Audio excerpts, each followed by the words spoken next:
भगवान बाल मुकुंद भगवान वासुदेव जी के परम कृपा परम आशीर्वाद से आज मैं भी भाग्यशाली हूँ और आप भी भाग्यशाली हो कि है परम पवित्र भागवत कथा हमारे इस दिव्य सडोरा मंडल में हो रही है।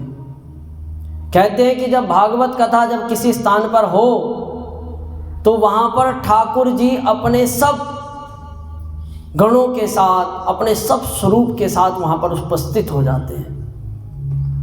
समझो यहाँ पर ये मत समझना कि भागवत, यहाँ पर ये समझना कि यहाँ पर भागवत हो रही है तो जितने भी तीर्थ हैं, जितने भी देवी देवता, जितने भी इष्ट बंधु, सब पितृ सब भागे दौड़े चले आते हैं कि भैया इस स्थान पर भागवत होने जा रही है। इतना पवित्र है श्रीमद् भागवत। तो आइए समय देश काल को देखते हुए भागवत के महात्म के अंदर प्रवेश करेंगे। व्यास जी महाराज कहते हैं कि सबसे पहले श्रीमद् भागवत का महात्म है। जब किसी व्यक्ति के स्वरूप का परिचय हो जाता है कि ये व्यक्ति कैसा है। एक व्यक्ति, हम यहाँ बैठे हुए हैं और हमारे साथ में आकर के कोई एक सामान्य व्यक्ति आकर के बैठ जाए और हमको पता ही नहीं कि वो व्यक्ति कौन है, किस प्रकार से, तो हम इतना आदर नहीं देंगे। पर हमको पता लग जाए भैया जी ये तो बहुत बड़ा आदमी है, ये तो बहुत प्रसिद्ध आदमी है, तो हमारे अंदर एक श्रद्धा उत्पन्न होगी कि नहीं भैया ये तो इसका आदर करना चाहिए। तो ऐसे ही श्रीमद् भागवत में सबसे पहले महात्म का वर्णन बताया गया कि श्रीमद् भागवत सुनने का महत्व क्या है, श्रीमद् भागवत से हमारी क्या क्या कामनाएं पूर्ण होती हैं और श्रीमद् भागवत का मुख्य उद्देश्य क्या है। प्रथम श्लोक, सच्चिदानंद रूपाय विश्वोत्पत्त्यादि हेतवे तापत्रय विनाशाय श्री कृष्णाय वयं नमः। भगवान का स्वरूप कैसा है साहब? सत्य धन चित्त धन आनंद। सत्य मतलब जो सृष्टि में जो भी सत्य स्वरूप है वो सिर्फ परमात्मा है। जो भी सृष्टि में, ऐसे तो पूरी सृष्टि माया के प्रपंच में बाधित है, इसलिए माया में ग्रसित होने के कारण सृष्टि के हर स्वरूप में झूठ दिखता है, परंतु सिर्फ परमात्मा ही एक ऐसा तत्व है जो सत्य रूप में परिणित है। आपने देखा होगा जब हम सच्चे होते हैं और हमारे ऊपर कोई कलंक लग जाता है तो हम कहते हैं भगवान की कसम। क्यों? हम क्यों कसम खाते हैं? क्योंकि वो परम सत्य है। जब वो सत्य आकर के हमारे चित्त में स्थित हो जाता है तो जो हमारे अंदर आनंद अभूर हो जाता है महाराज, जो हमारे अंदर आनंद उठता है, उस आनंद के उठने से हमारे तीन ताप समाप्त हो जाते हैं, आदि दैविक, आदि भौतिक और आध्यात्मिक।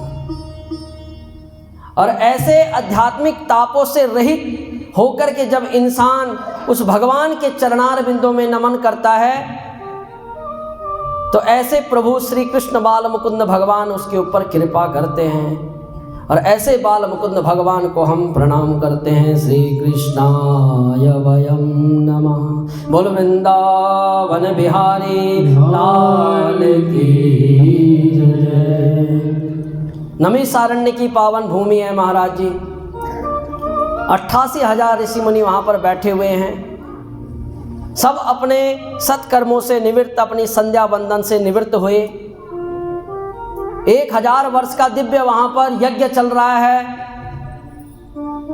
उस यज्ञ में सब स्वाहा वसट के आहुतियां पड़ रही हैं। सायं समय हुआ तो सभी ऋषियों ने बोला कि महाराज पूरे दिन तो हमारे देवताओं के प्रति निकल जाता है कि पर ये सायं समय हम परमात्मा के लिए कैसे निकालें? ये सायं समय भी परमात्मा के लिए निकलना चाहिए। सोच ही रहे थे, अकस्मात एकदम सूत जी महाराज वहाँ पर प्रकट हो गए। सूत जी महाराज जैसे ही प्रकट हुए तो सूत जी के आते ही 88,000 ऋषि मुनियों के मध्यम में जो शौनक ऋषि थे, उन्होंने सूत जी महाराज का आदर सत्कार करना प्रारंभ किया। सुंदर दिव्य आसन बिछाया, सुंदर दिव्य कपड़ा बिछाया। पाद्य अर्घ्य आचमनियम के द्वारा सूत जी महाराज का आदर करना प्रारंभ कर दिया और अपने वचनों से भी आदर देने लगे। कहने लगे कि अज्ञान ध्वांत विध्वंसा कोटि सूर्य समप्रभा सूताख्या ही कथा सारा मम कर्ण रसायनम। अरे सूत जी महाराज, संसार में जब अंधकार हो जाता है तो कुछ दिखाई नहीं देता, सब अंधकारमय। पर उस अंधकार पर जब सूर्य भगवान प्रकट होकर के अपना दिव्य प्रकाश डालते हैं महाराज, प्रकाश डालते ही उस अंधकार की समाप्ति हो जाती है। ऐसे ही महाराज जी हमारे जीवन में भी अज्ञान के अंधकार बने हुए हैं।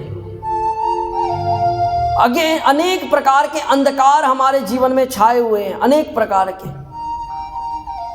और उन अज्ञानों के अंधकार पर कोई प्रकाश डालने वाला नहीं है। पर महाराज सूत जी, हमें विश्वास है कि कोटि सूर्य समप्रभा, आपके पास अनेक ज्ञान का प्रकाश है महाराज। कोटि सूर्य, आपका जो ज्ञान का प्रकाश है वो सूर्य के समान है।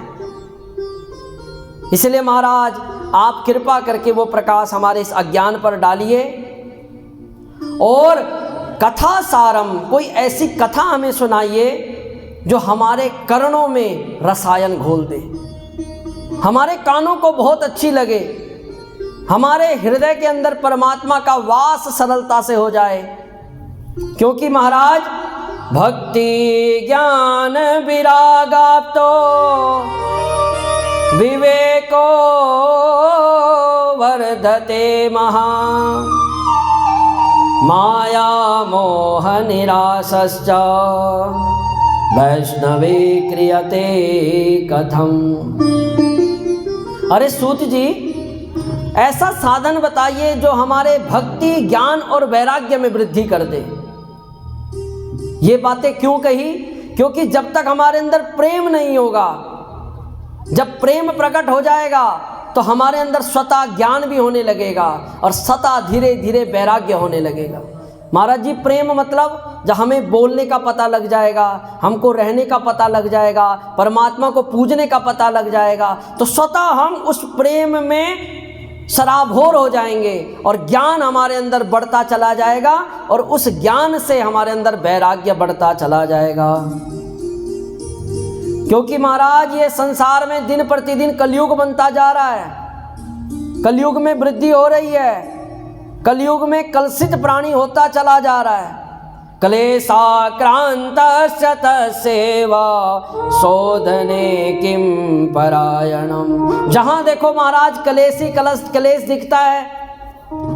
धर्म संघों में जाओ वहां भी कलेश दिखता है, सभाओं में जाओ वहां भी कलेश, घर में चले जाओ वहां भी कलेश, सब जगह कलेश ही कलेश दिखता है महाराज।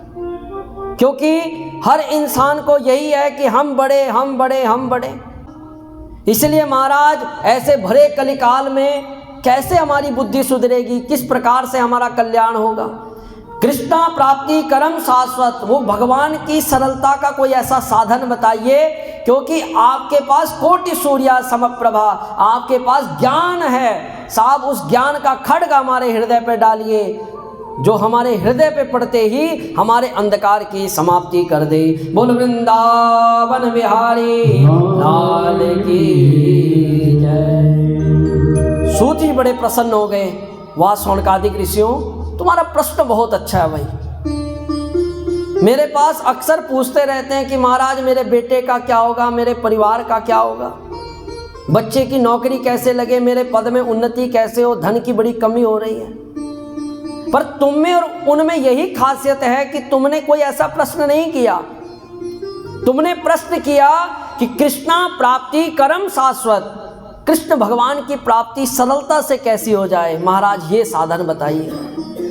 तो इसलिए आज ऋषियों, आज हम आपको एक ऐसा साधन बताने जा रहे हैं, सर्व सिद्धांत निष्पन्नम, सर्व सिद्धांत, सर्व शास्त्रों का सिद्धांत आपको बताने जा रहे हैं महाराज। सारे ऋषिगण जितने भी बैठे हुए थे सब सावधान होकर के बैठ गए कि भाई अब सूत जी महाराज कोई विशेष बात बताने जा रहे हैं। सूत जी महाराज कहते हैं कि काल व्याल मुखग्रासा त्रास निर्नाश हेतवे श्रीमद्भागवतं शास्त्रं कलोकीरेण भासितम्। अरे ऋषियों, सबसे ज़्यादा भयाक्रांत इंसान किससे रहता है? किससे रहता है माता? जो सबसे ज़्यादा भयाक्रांत रहता है वो रहता है अपनी मृत्यु से। हर समय हर पल उसको एक ही चीज़ का भय बना रहता है कि कहीं हमारे ऊपर मृत्यु ना आ जाए, कहीं हम अपने परिवार के किसी सदस्य की मृत्यु का दर्शन ना कर ले। इसलिए उस मृत्यु से बचने के लिए बार बार प्रयास करता रहता है, बार बार प्रयास। परंतु साहब ये मृत्यु सत्य है, ये मृत्यु सत्य है और इसका कोई बोध नहीं कि इतने दिनों बाद आएगी। ये इस प्रकार है कि जैसे कालव्याल, जैसे काल मतलब जो मगरमच्छ के मुंह में यदि कोई सिर रख दे तो उसका ये नहीं पता मगरमच्छ का कब मुंह बंद कर ले, ये नहीं पता। ऐसे ही हम यहाँ बैठे हुए हैं, हमारा ये पता नहीं है कि कब कौन लुढ़क जाए, कब कौन परमात्मा के उस धाम को पहुँच जाए। एक जगह एक कथा हो रही थी महाराज जी, तो मैं उसका माता का सौभाग्य ही समझूंगा कि सुंदर कथा हो रही थी, आराम से बैठी हुई थी, तो कथा का पारायण हुआ और एकदम उसको दिल का दौरा पड़ा और गोविंदाय नमः। अब वो एक सौभाग्य सा है, उसका सौभाग्य है कि भागवत का स्मरण करके, भागवत को सुन करके उसका पारायण हुआ है।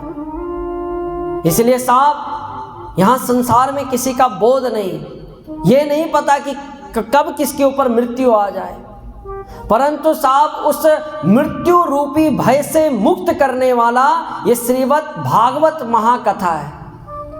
यही कथा तुम्हें उस भय से मुक्त कर सकती है ऋषियों। और इसको सरल मत समझना। एक बार राजा परीक्षित को श्राप लगा कि भाई 7 दिन में मर जाने का श्राप लगा राजा परीक्षित को कि भाई 7 दिन में मृत्यु हो जाएगी। तो सुखदेव जी महाराज बैठे हुए हैं, राजा परीक्षित बैठे हुए हैं, सुंदर कथा चल रही है।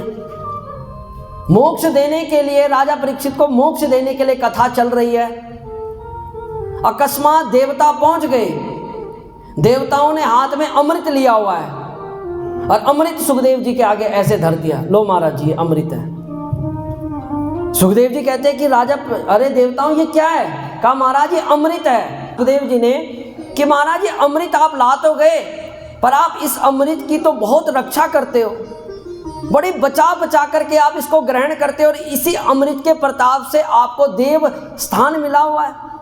आज क्या बात हो गई कि आप इस अमृत को इस सृष्टि में लेकर के आए, इस मृत्यु लोक में लेकर के आए? कहा महाराज हमको पता लगा कि राजा परीक्षित को 7 दिन में मर जाने का श्राप लगा है, तो आप ये अमृत इस राजा परीक्षित को पिला दो और जो ये कथा अमृत चल रहा है ये कथा अमृत हमें पिला दो। सुखदेव जी महाराज को बड़ा क्रोध चढ़ा। सुखदेव जी महाराज राजा परीक्षित की तरफ देखते हैं कि राजा परीक्षित क्या पता शायद बुद्धि में अमृत के प्रति चाहना हो, तो राजा परीक्षित से पूछते, राजा परीक्षित क्या तुम अमृत पीना चाहोगे?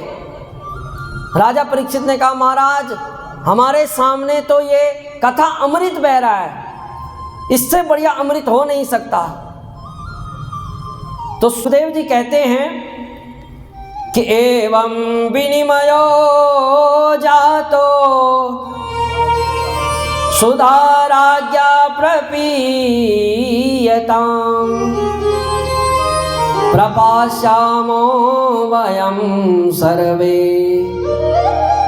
श्रीमद्भागवतामृतम् बोलो वृंदावन बिहारी लाल की जय। कि महाराज, अरे देवताओं तो अमृत लेकर के तो आ गए, पर तुम्हारे अमृत और इस कथा अमृत में तुम्हारा जो अमृत है वो कांच की मणि के समान है, और जो हमारा ये श्रीमद् भागवत कथा रूपी अमृत है ये स्वर्ण और शुद्ध एक मणि के समान है।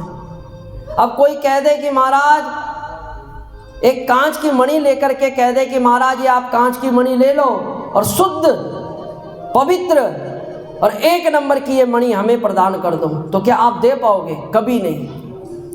इसलिए सुखदेव जी महाराज ने देवताओं को भगा दिया।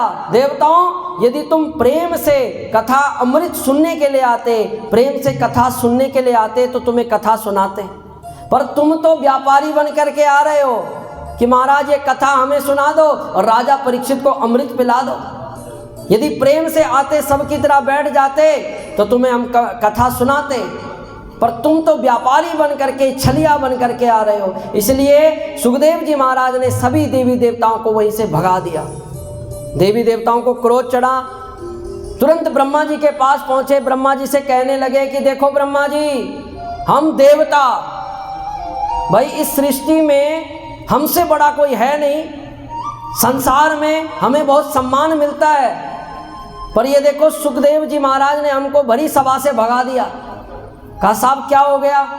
कहा साहब राजा परीक्षित को कथा अमृत सुना रहे हैं और हमको यहाँ से भगा दिया। तो तुरंत ब्रह्मा जी ने ध्यान लगाया। ब्रह्मा जी सोचने लगे कि भाई जो कथा अमृत राजा परीक्षित को सुनाया जा रहा है, क्या इसके द्वारा सही में राजा परीक्षित का कल्याण हो पाएगा? ये देखने के उद्देश्य से ब्रह्मा जी ने ध्यान लगाया, और जैसे ध्यान लगाया तो राज्ञो मोक्षं तथा वीक्षा पुरा धातापि विस्मृता सत्यलोके तुलां बद्ध्वात् तोलया साधनान्यजा। ब्रह्मा जी ने तुरंत ध्यान लगा करके देखा कि जिन राजा परीक्षित को कथा सुनाई जा रही है, 7वें दिन वो मोक्ष को प्राप्त हो गए। संसार में भटकने की जरूरत नहीं पड़ी, कोई माला जपने की जरूरत नहीं पड़ी, कोई ऐसे कमर सीधी करने की जरूरत नहीं पड़ी, केवल कथा सुनी और मोक्ष प्राप्त हो गया। तो ब्रह्मा जी ने सोचा कि यार असंभव जैसा है ये, तो एक तराजू लिया साहब, तराजू के एक पलड़े में सारे धर्म शास्त्र रख दिए, सबके सब जितने भी वेद पुराण उपनिषद सब रख दिए, और तराजू के एक पलड़े में श्रीमद् भागवत रखी गई। ब्रह्मा जी देखना चाहते थे कि इस भागवत में क्षमता कितनी है। तो जैसे उस तराजू को उठाया तो तुरंत लघुन्यन्यानि जातानि गौरवेना इदं महत् तदा ऋषिगणा सर्वे विस्मयं परमं ययो। जैसे तराजू उठा करके देखा तो साफ सारे धर्म शास्त्र ऊपर रह गए और श्रीमद् भागवत नीचे का नीचे ही है। बोलो भागवत भगवान की। जितने भी ऋषि बैठे हुए थे, ब्रह्मा जी ने हाथ जोड़ लिया और कहने लगे कि साहब इससे बड़ा धर्म शास्त्र कोई है ही नहीं, इससे बड़ा कल्याण करने का कोई साधन है ही नहीं। इसलिए तुरंत कहने लगे कि मैंने रे भगवत रूपम शास्त्रम भागवतम कलो। कलयुग में यदि अपना कल्याण चाहते हो साहब, तो श्रीमद् भागवत महापुराण का पाठ श्रवण और पठन करते रहो, क्योंकि इसके शब्द शब्द में भगवान का नाम छुपा हुआ है। शब्द शब्द में भगवान की नाम विग्रही छुपा हुआ है इसके अंदर। सभी देवी देवताओं, सभी ऋषियों ने बोला कि महाराज फिर तो हम ये शास्त्र को सुनना चाहते हैं, बड़ा सरलतम शास्त्र है महाराज। भगवान का नाम जपो, माला जपो, तपस्या करो, जंगलों में जाओ, मंदिरों में बैठो, देवताओं की उपासना करो। बड़ा परिश्रम लगता है साहब मोक्ष प्राप्त करने में, ये तो बहुत बढ़िया सरलतम साधन है। पर हमारे बुद्धि में ये बात बैठ नहीं रही कि नारद जी 2 घड़ी से ज़्यादा कहीं टिकने वाले नहीं हैं। और सनक सनंदन सनातन सनत कुमार जो 4 ऋषि जिनके मुंह से ये भागवत कथा निकली है, वो 2 घड़ी से ज़्यादा टिकते नहीं। तो ये कैसे हो गया महाराज? उन्होंने 7 दिन तक ये भागवत कथा कैसे सुनी, किस प्रकार से सुनी? ये सारा विधान मुझे बताइए, हमें बताइए, क्योंकि हमारे अंदर उत्सुकता हो रही है, हमारे अंदर श्रद्धा उत्पन्न हो रही है। जब ये कोई कह देना महाराज कि बहुत भूख लगी है साहब जी, जरा भोजन करा दीजिए, तो खिलाने वाले को भी बड़ा आनंद आता है कि वाह, हम इसको खिला रहे हैं तो शायद साहब इसकी उदर पुष्टि होगी। कोई बहुत प्यासा हो, इस धूप में कोई बहुत प्यासा आ रहा हो और कहे कि महाराज जी जरा पानी पिला दीजिए, बड़ा प्यास लगी है, तो पिलाने वाले को भी बड़ा आनंद आता है। और एक पीने वाला नखरे मारे तो पिलाने वाले को भी आनंद नहीं आता। बोलो वृंदावन बिहारी लाल की जय। सौनक जी ने जब प्रश्न रखा तो तब सूत जी कहने लगे कि एकदा ही विशालाया चत्वारा ऋषयोत्मला सत्संगार्थं समायाता तदृशोस्तत्र नारदम। एकदम विशालापुरी में एक बार बद्री विशाल में 4 ऋषि पहुंचे, सनक सनंदन सनातन सनत कुमार। चारों ऋषि जैसे बद्री विशाल में पहुंचे साहब, तो वहां पर नारद जी का दर्शन किया उन्होंने। नारद जी का दर्शन किया, नारद जी को प्रणाम किया, पर नारद जी हमेशा प्रसन्न मन रहते थे, हमेशा उनके मुख पर प्रसन्नता बनी रहती थी। नाम ही नारद जी, सबको प्रसन्न करने वाले। पर आज नारद जी के मुख पर वो प्रसन्नता नहीं थी। नारद जी बड़े खिन्न मन लग रहे थे। तुरंत चारों ऋषियों ने पूछा कि महाराज कथम ब्रह्मन दीन मुखा कुतश्चिंता तुरो भवान त्वरितं गम्यते कुत्र कुतश्चागमनं तव। नारद जी आज क्या बात हो गई महाराज, आप तो बड़े खिन्न मन लग रहे हो।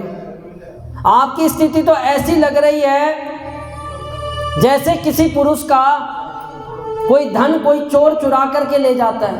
2 मिनट रुको, थोड़ा वो हो सके मास्टर बुला बोल रहे आपको कुछ।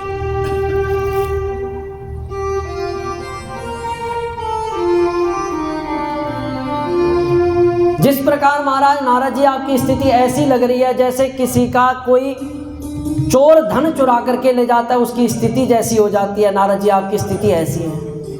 आज क्या हो गया नारद जी, आप सबको प्रसन्न करने वाले हो, आपके मन की स्थिति ऐसी कैसी हो गई?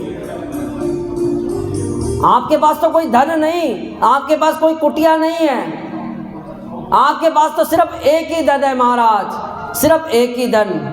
हमारो धन राधा से राधा से राधा, हमारो धन राधा से राधा से राधा, हमारो धन राधा श्री राधा श्री राधा, हमारो धन राधा श्री राधा श्री राधा। जीवन धन राधा राधा राधा राधा राधा, जीवन धन राधा राधा राधा राधा, जीवन धन राधा राधा राधा राधा राधा, जीवन धन राधा राधा राधा राधा राधा। हमारो धन राधा से राधा से राधा, हमारो धन राधा श्री राधा श्री राधा, हमारो धन राधा से राधा से राधा, हमारो धन राधा श्री राधा श्री राधा। और वृंदावन बिहारी लाल की जय। जब चारों ऋषियों ने नारद जी से पूछा कि नारद जी, अरे आपकी मन की स्थिति ऐसी क्यों है, निराश क्यों हो महाराज, आप हमें कारण बताइए। तब नारद जी कहने लगे महाराज जी कि संसार में सत्संग की भावना से इस संसार में आया था कि इस संसार में मुझे सत्संग मिलेगा। जैसे इस सृष्टि में मैं पहुंचा तो मुझे कहीं भी सत्संग नहीं मिला, कहीं भी कोई अच्छा दर्शन मुझे नहीं मिला। मैंने सोचा कि शायद तीर्थों में चला जाऊं, तो सारे तीर्थों में घूमा, पुष्करम च प्रयागम च काशीं गोदावरीं तथा। महाराज पुष्कर गया, प्रयाग गया, काशी गया, गोदावर गया, हरि क्षेत्रम श्रीरंगम सेतु बंदनम, सब जगह गया महाराज, पर कहीं जाकर के मुझे सत्संग नहीं मिला। हर जगह मुझे पाप ही पाप का दर्शन होने लग गया महाराज। फिर सोचा कि शायद संतों के यहाँ कहीं ना कहीं शांति होगी, संतों के यहाँ चला जाता हूँ। तुरंत नारद जी कहते हैं कि मैं संतों के यहाँ पहुँचा तो संतों के यहाँ पर भी स्थिति बड़ी गड़बड़ थी महाराज। सत्यम नासी तपा शोचम, जहाँ सत्य का दर्शन होना चाहिए वहाँ सत्य का दर्शन नहीं हो रहा। पूछा कि साहब ये बड़ा मकान किसका है? तो कहते हैं कि साहब ये बड़ा मकान त्यागी बाबा जी का है। ये बच्चे किसके घूम रहे हैं साहब? तो कहा साहब ये ब्रह्मचारी जी महाराज के बच्चे घूम रहे हैं। पूछा कि साहब ये शोर शराबा कहाँ आ रहा है? तो कहा मोनी बाबा के यहाँ ये शोर शराबा है। पाखंड निरता संतो विरक्ता सह परिग्रह, जहाँ देखा पाखंडी पाखंड बना हुआ था। सोचने लगे कि साहब शायद संतों के यहाँ सुख ना मिले तो शायद गृहस्थों के यहाँ हमें सुख मिल जाएगा। तो मैं गृहस्थों के यहाँ गया तो गृहस्थों के यहाँ और ही स्थिति खराब थी। तरुणी प्रभुता गेहे शालको बुद्धिदायका, घर के अंदर स्त्रियों का चलावा चल रहा है, सब जगह कलेश ही कलेश बना हुआ है। जब मैंने घर की भी यह स्थिति देखी तो मेरा मन बहुत आक्रांत हुआ। ठाकुर जी ने इस भारत भूखंड में अवतरित होकर के किस प्रकार पापों की निवृत्ति करी, पर आज स्थिति इतनी विपरीत है महाराज जी, उस गृहस्थ के अंदर भी कलेश बना रहता है। एक गृहस्थी थे, आपस में झगड़ा कर रहे थे, पति पत्नी आपस में झगड़ा चल रहा है साहब, भयानक झगड़ा चल रहा है। संत निकल पड़े, संत ने देखा कि अंदर बहुत भयानक झगड़ा चल रहा है। संत ने कहा महाराज ये झगड़ा क्यों हो रहा है, तुम्हारा इतना क्लेश क्यों हो रहा है? तो कहा, कहने लगे पतिदेव कहने लगे कि महाराज मैं अपनी धर्मपत्नी को बोल रहा हूं कि मेरा बच्चा वकील बनेगा, तो ये कहती है कि साहब मेरा बच्चा डॉक्टर बनेगा। बड़ा भयानक क्लेश चल रहा है, बड़ा भयानक। तो कहा साहब उस बच्चे से भी तो पूछ लो क्या बनेगा वो। कहा साहब अभी तो बच्चा उत्पन्न ही नहीं हुआ। बोलो वृंदावन बिहारी लाल की जय। कलेश चल रहा है साहब, आने से पहले ही सोच करके बैठ गए हैं कि ये बच्चा क्या बनेगा, किस प्रकार से बनेगा। इस प्रकार से छोटे छोटे कलेश हमारे घर के अंदर चले रहते हैं। नारद जी ने जब ये स्थिति देखी तो बड़े खिन्न मन हुए, सोचने लगे कि मुझे सिर्फ शांति, मेरे मन को शांति सिर्फ वृंदावन धाम में ही मिलेगी। तुरंत वृंदावन पहुंचे। वृंदावन जाकर के यमुना पुलिन पर घूमने लग गए। यमुना जल का आचमनी किया, यमुना की रेती को अपने मस्तक पर लगाया और वहीं पर श्री कृष्ण गोविंद हरे मुरारी मंत्र का जाप करने लगे। अकस्मात बैठे हुए थे तो सामने एक देवी रो रही थी और दो पुरुष वहां पर वृद्ध बने हुए उस देवी के सामने पड़े हुए थे और 5-10 बहनें उस देवी पर पंखा झुला रही थी। जब मैंने ये स्थिति देखी तो मेरे मन को हुआ कि भाई उस स्त्री के दुख की निवृत्ति तो करें। फिर मन में सोचा कि साहब बिना बात के स्त्रियों के समुदाय में कभी नहीं जाना चाहिए। कोई कह दे साहब बाबा जी क्यों आए हो, किस प्रयोजन से आए हो, मैं कह दूं कि महाराज देवी आप दुखी थी, तो कहा साहब दुखी मैं थी, आप काहे को दुखी हो रहे हो, इसलिए स्त्रियों से ज़्यादा पंगा नहीं करना चाहिए। इसलिए मैं तो वहाँ पर से निकलने लगा परंतु पीछे से उस देवी की आवाज आई, भोगो साधो क्षणं तिष्ठा मचिन्तामपि नाशया दर्शनं तव लोकस्य सर्वथा गहरं परम। अरे महाराज जी, नारद जी किधर जा रहे हो महाराज, किधर जा रहे हो?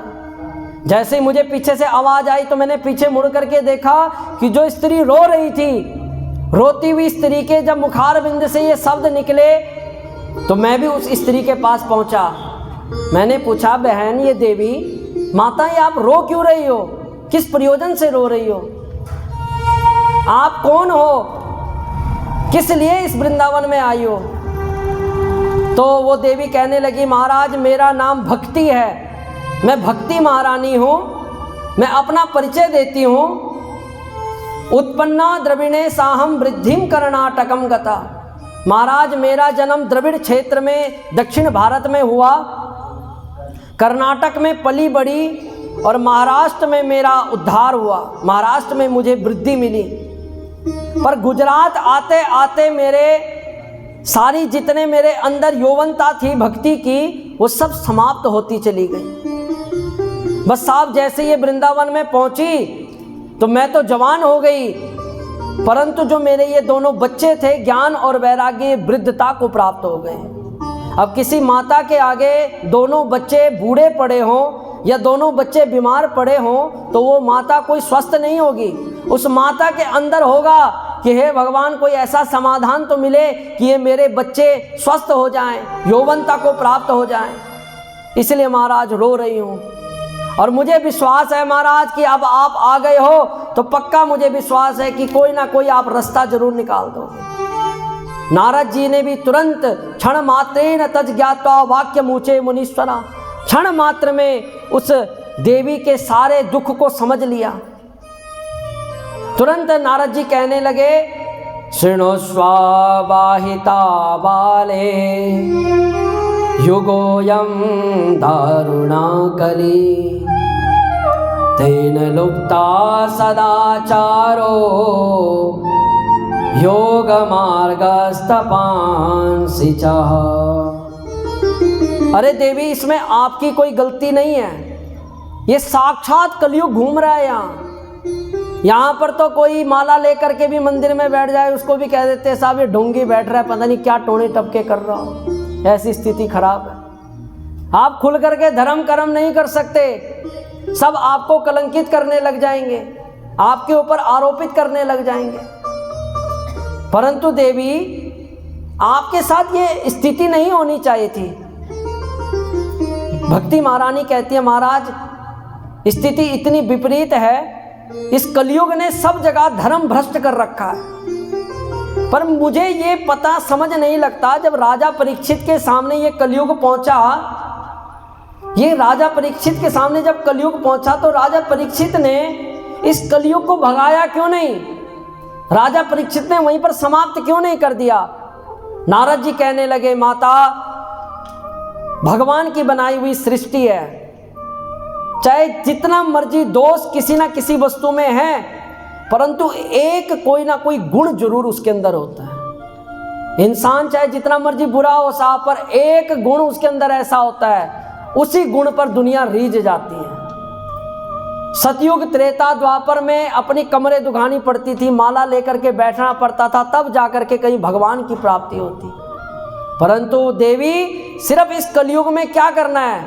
सिर्फ हरि नाम संकीर्तन, उसी के द्वारा हमारी कल्याण हो जाता है। यत् फलं नास्ति तपसा न योगेन समाधिना तत्फलं लभते सम्यक कलोके सब कीर्तिना। कलियुग केवल हरि गुण गाहा, कलियुग केवल हरि गुण गाहा, कलियुग केवल हरि गुण गाहा, कलियुग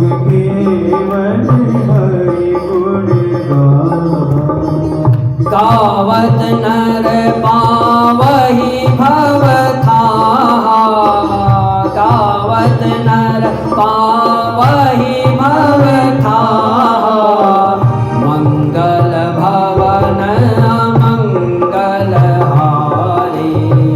मंगल भवन मंगल हारे। द्रवहु सुदशरथ अजर बिहारी। द्रवहु सुदशरथ अजर बिहारी।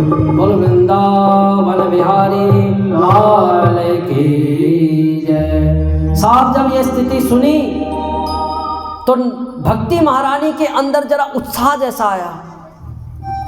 किसी के अंदर कोई बीमारी लगी है महाराज जी, वो सब 10 डॉक्टरों पे फिर ले, निराश हो जाता है कि साहब इस बीमारी का अंत तो कहीं ना कहीं मिलेगा, और खुदा ना खास्ता कहीं ऐसा डॉक्टर मिल जाए और उसकी एक बारी में दवाई लग जाए तो उसके मन को बड़ा आशा लगने लग जाती है कि अब मैं शायद सही में सही हो जाऊंगा। ऐसी भक्ति महारानी ने जब नारद जी का दर्शन किया, नारद जी के वचनों को सुना, तो भक्ति महारानी प्रसन्न हो गई, गदगद गाने लगी। जयति जगति माया यश काया धवस्ते, वचन रचन में का केवलम चाकलैया।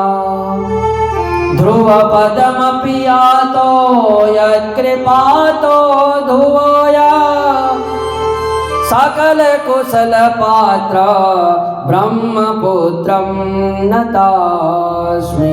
बोलो भक्ति महारानी की जय, बोलो वृंदावन बिहारी लाल की जय। तो साहब जी, भगवान के नाम के बगैर कोई ऐसा साधन नहीं है जो हमारे दुखों की निवृत्ति कर सके। अब हमने दुखी ऐसे ऐसे पाल रखे हैं जीवन में, नौकरी में कमी आ जाए तो हम तब दुखी, परिवार में कमी आ जाए तो तब दुखी, पर सिर्फ भगवान का नाम ही एक ऐसा साधन है साहब जो सब दुखों से निवृत्ति कर सकता है। बोलो राधे राधे राधे राधे। भक्ति महारानी बहुत प्रसन्न हो गई। भक्ति महारानी कहने लगी, नारद जी आपके वचनों में बड़ा आनंद आ रहा है, मुझे विश्वास हो गया कि आप मेरा कल्याण और मेरे बच्चों का कल्याण कर ही दोगे। नारद जी ने बड़ा आश्वासन दिखाया। तुरंत नारद जी बच्चों के जो ज्ञान वैराग्य वहां पर निद्रा अवस्था में पड़े हुए थे, दोनों के कानों पर गए और कान के पास जाकर के कहने लगे, ज्ञानम प्रबुद्धताम शीघ्रम रे वैराग्य प्रबुद्धताम। अरे ज्ञान तुम जागृत हो जाओ, अरे वैराग्य उठ जाओ। उठते क्यों नहीं साहब? परंतु कोई स्थिति पर कोई फर्क नहीं। सोचने लगे कि शायद इनको वेद शास्त्र सुनाया जाए। धीरे धीरे धीरे धीरे सारे वेद सुना डाले महाराज, ऋग्वेद यजुर्वेद सामवेद अथर्ववेद, पर कोई फायदा नहीं हुआ। सोचने लगे कि अब लास्ट अस्त्र मेरे पास गीता है, बस गीता ली और गीता पाठ प्रारंभ कर दिया। गीता पाठे मुहुर मुहुर, बार बार गीता का पाठ करते हैं, पर एक बार उठते हैं फिर वहीं पर नीचे पड़ जाते हैं। नारद जी ने जब ये स्थिति देखी तो बहुत दुखी हो गए। सोचने लगे साहब जितनी चूरण चटनी थी सब की सब चटा दी, कोई खड़े हो ही नहीं रहा। खिन्न मन हो गए नारद जी। सोचने लगे कि अब ऐसा कौन सा साधन निकालूं, क्योंकि ये सामने बैठी भक्ति महारानी मेरी तरफ देख रही है कि शायद ये नारद जी मेरे बच्चों का कल्याण करेंगे। लास्ट आस लगा करके मेरे ऊपर देख रही है। तुरंत भक्ति महारानी जब ये सोच ही रही थी, नारद जी सोच ही रहे थे, एकदम आकाशवाणी हुई और आकाशवाणी कहने लगी, व्योम वाणी तदेवा भून मारिसे खिज्जतामिति उद्यमा सफलस्तेयं भविष्यति न संशया। अरे नारद जी चिंता मत करो, तुमने जो परिश्रम किया हुआ है साहब उस परिश्रम का फल तुम्हें प्राप्त होगा, तुम चिंता मत करो, बस तुम्हें कोई सत्कर्म करना पड़ेगा। नारद जी सोचने लगे महाराज अभी तक वेद सुनाए, पाठ सुनाए, उपनिषद कर लिए, क्या सत्कर्म नहीं था? फिर ये सत्कर्म कहां से मुझे पता लगेगा? तो आकाशवाणी कहने लगी कि ये सत्कर्म तुम्हें कहीं कोई साधु पुरुष बताएगा, साधु पुरुष तुम्हें ये सत्कर्म के बारे में बताएगा। इतना कह करके आकाशवाणी अंतर ध्यान हो गई। बोलो राधे राधे राधे राधे। अब नारद जी बड़ी चिंता में, कहा साहब सत्कर्म कहाँ से ढूंढूं, कौन सा सत्कर्म करूं, और यदि कोई सत्कर्म कोई संत बताएगा तो वो संत मुझे मिलेगा कहाँ। सब तीर्थों में तो घूम गया, परंतु फिर भी मन में राधे राधे कहते हुए नारद जी निकल पड़े। बोल वृंदावन बिहारी लाल की जय। अब नारद जी जिस भी तीर्थ में जाते, जहाँ पर भी कोई संत मिलता, संत जी को कहते महाराज जी ओम नमो नारायण। संत खड़ा हो जाता, अरे नारद जी आप कैसे महाराज। कहा महाराज एक ही प्रश्न करना चाहता हूँ, ये बताइए कि सत्कर्म कौन सा होता है, सत्कर्म कौन सा होता है। अब कोई सामान्य डॉक्टर साहब हैं तो डॉक्टर साहब के पास जाकर के पीजीआई का डॉक्टर चला जाए और पीजीआई का डॉक्टर बोले पंडित जी कि महाराज मेरे सिर में बहुत ज़्यादा दर्द है, मुझे सिर दर्द की दवाई दो, तो क्या वो बंगाली बाबू कोई दवाई दे पाएंगे पीजीआई वाले डॉक्टर को? नहीं, हिम्मत नहीं होगी। उनके अंदर तो यही होगा कि साहब ये इतने बड़े पीजीआई के डॉक्टर साहब ये कैसे, मैं यदि कोई दवाई दे दिया तो ये मेरे मुंह पे ही मारेंगे, भाई तुझे ज्ञान नहीं है, सबको लूटने पे लगा हुआ है। तो इसलिए जो भी संत आते नारद जी के सामने, और नारद जी जिन जिन के सामने प्रश्न रखते, कोई हाथ जोड़ देता, कोई साइड से निकल जाता, कोई अरे परे से निकलते हुए, कोई सामने नहीं आता नारद जी के। नारद जी को बड़ा दुख लगा कि साहब अब पूछो तो पूछूं किससे। सोचा कि बड़े बड़े पदों पर जो पीठों पर बैठे हुए उनसे पूछ लेता हूँ। तो जैसे बड़े बड़े संतों को पता लगा कि साहब नारद जी पहुंच रहे हैं, तो सब संतों ने अपने चेलों को कह दिया अरे नारद जी को अंदर मत आने देना, सबको कह देना आज महाराज जी का मौन व्रत चल रहा है, एकादशी का व्रत चल रहा है। सब बाहर से ही हाथ जोड़ देते। नारद जी को बड़ा दुख लगा।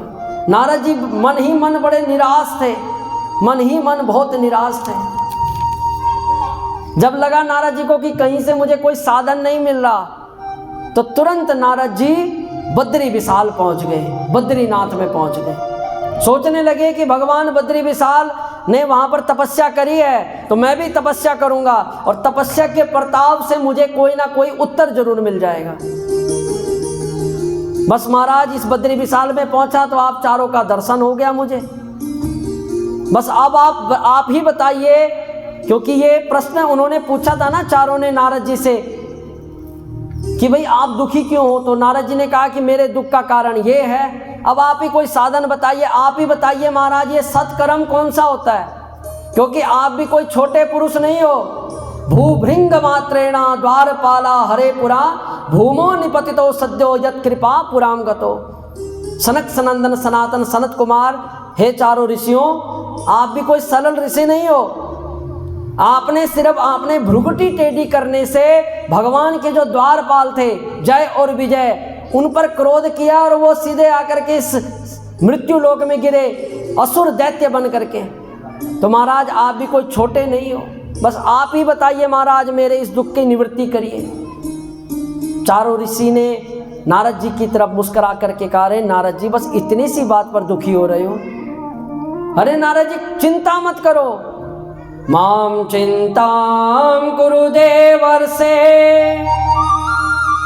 हर्ष चित्ते समावः उपाया सुख साद्योद्रा वर्तते पूर्व वही। नारद जी चिंता मत करो, ये तुमने जो सत्कर्म का उपाय पूछा है ना, ये सृष्टि में पहले से विद्यमान है, पहले ही स्थित है। कहा महाराज पहले स्थित था, मुझे क्यों नहीं मिला? कहा तुमने परिश्रम किया था ना, उस परिश्रम का समय नहीं आया था, उस परिश्रम के फल का समय नहीं आया था अभी तक। हम जीवन में दुखी होते हैं, सब दुखी हैं, सबके जीवन में दुख है, परंतु महाराज जी और संतों के पास जाते तो संत यही कहते हैं, भाई तुम जरा इंतजार करो, जब समय निकल जाएगा, जब दुख की निवृत्ति हो जाएगी तो सदा तुम्हारे जीवन में सुख आ जाएगा। बहुत बड़ी आदि व्याधि जब शरीर में लग जाती है ना माताओं, महाराज जी, तो डॉक्टरों की दवाई भी खाते तब भी नहीं लगता, कुछ भी फर्क नहीं पड़ता। पर जब समय आता है तो साहब एक छोटे से वैद्य साहब की छोटी सी दवाई चूरन चटनी भी काम कर जाती है। ऐसे ही चारों ऋषि नारद जी को कहने लगे, नारद जी तुम्हारे जीवन में वो दुख की निवृत्ति अभी तक इसलिए नहीं हुई क्योंकि वो समय नहीं आया। जैसे वो समय आया वो दुख की निवृत्ति हो जाएगी। तो कहा महाराज फटाफट वो साधन बताइए जिस साधन के द्वारा दुख की निवृत्ति हो। तो कहा नारद जी श्रीमद् भागवतालाप सतु गीता सुखादिवी। नारद जी वो सत्कर्म है श्रीमद् भागवत महाकथा। ये श्रीमद् भागवत कथा ही उस ज्ञान वैराग्य के जो वृद्ध पड़े हुए हैं उन वृद्ध ज्ञान वैराग्यों को यौवनता की तरफ प्रशस्त कर सकती है। पर नारद जी का मुख जो उदास था वो उदास का ही बना रहा, उनके मुख पर प्रसन्नता नहीं आई। चारों ऋषियों ने पूछा कि भाई नारद जी तुम प्रसन्न नहीं हुए, तुम तो इतने दुखी थे, तुम्हारे अंदर प्रसन्नता होनी चाहिए थी। तो नारद जी कहने लगे महाराज मैं प्रसन्न तो होता, परंतु मैंने सुना है कि ये श्रीमद् भागवत जो कथा है ये वेदों के अर्थ का ही तो अर्थ है, ये वेद के अर्थ ही तो इसमें परिणित हैं। जब सारे वेद मैंने सुना दिए महाराज, लाइनबद्धता से क्रमबद्धता से सुनाए, ऋग्वेद यजुर्वेद सामवेद अथर्ववेद, तो ये छोटा सा श्रीमद् भागवत महापुराण ये कैसे कल्याण कर देगा। चारों ऋषि कहने लगे नारद जी हो तो तुम विद्वान पर मूर्खों वाली बात कर रहे हो। अब कोई साहब आम का फल लेकर के कह दे कि देखिए साहब ये आम कितना मीठा है, उस आम के फल को छोड़ करके वृक्ष को चबाने लग जाए, आम के वृक्ष को चबाने लग जाए, आम के पत्तों को चबाने लग जाए, कहेंगे साहब जब फल इतना मीठा तो ये वृक्ष कितना मीठा होगा। तो क्या वो मीठा हो पाएगा? कदापि नहीं। यदि कोई घृत को देख करके कह दे साहब ये घृत में कितनी क्षमता है, इस घृत में इस घी में जब पकोड़े तले जाते हैं तो यही घृत दूध से निर्मित हुआ है, तो क्या ये पकोड़े दूध से नहीं तले जाएंगे? यदि कोई प्रश्न करे तो क्या ये तले जाएंगे? कभी नहीं तल सकते। इसी प्रकार नारद जी श्रीमद् भागवत महापुराण उन वेदों का अर्थ है, उन वेदों का फल है। जैसे ये फल प्राप्त होगा जो काम फल कर सकता है, जो स्वाद फल दे सकता है, वो ये वेद नहीं दे सकते, वो ये वृक्ष नहीं दे सकते। जैसे यह बात नारद जी के सामने चारों ऋषियों ने कही, नारद जी प्रसन्न हो गए। नारद जी हाथ जोड़ जोड़ करके कहने लगे भाग्योदयेन बहुजन्म समर्जितेन सत्संगमं न लभते पुरसो यदावे अज्ञान हेतु कृत मोहमदान्धकार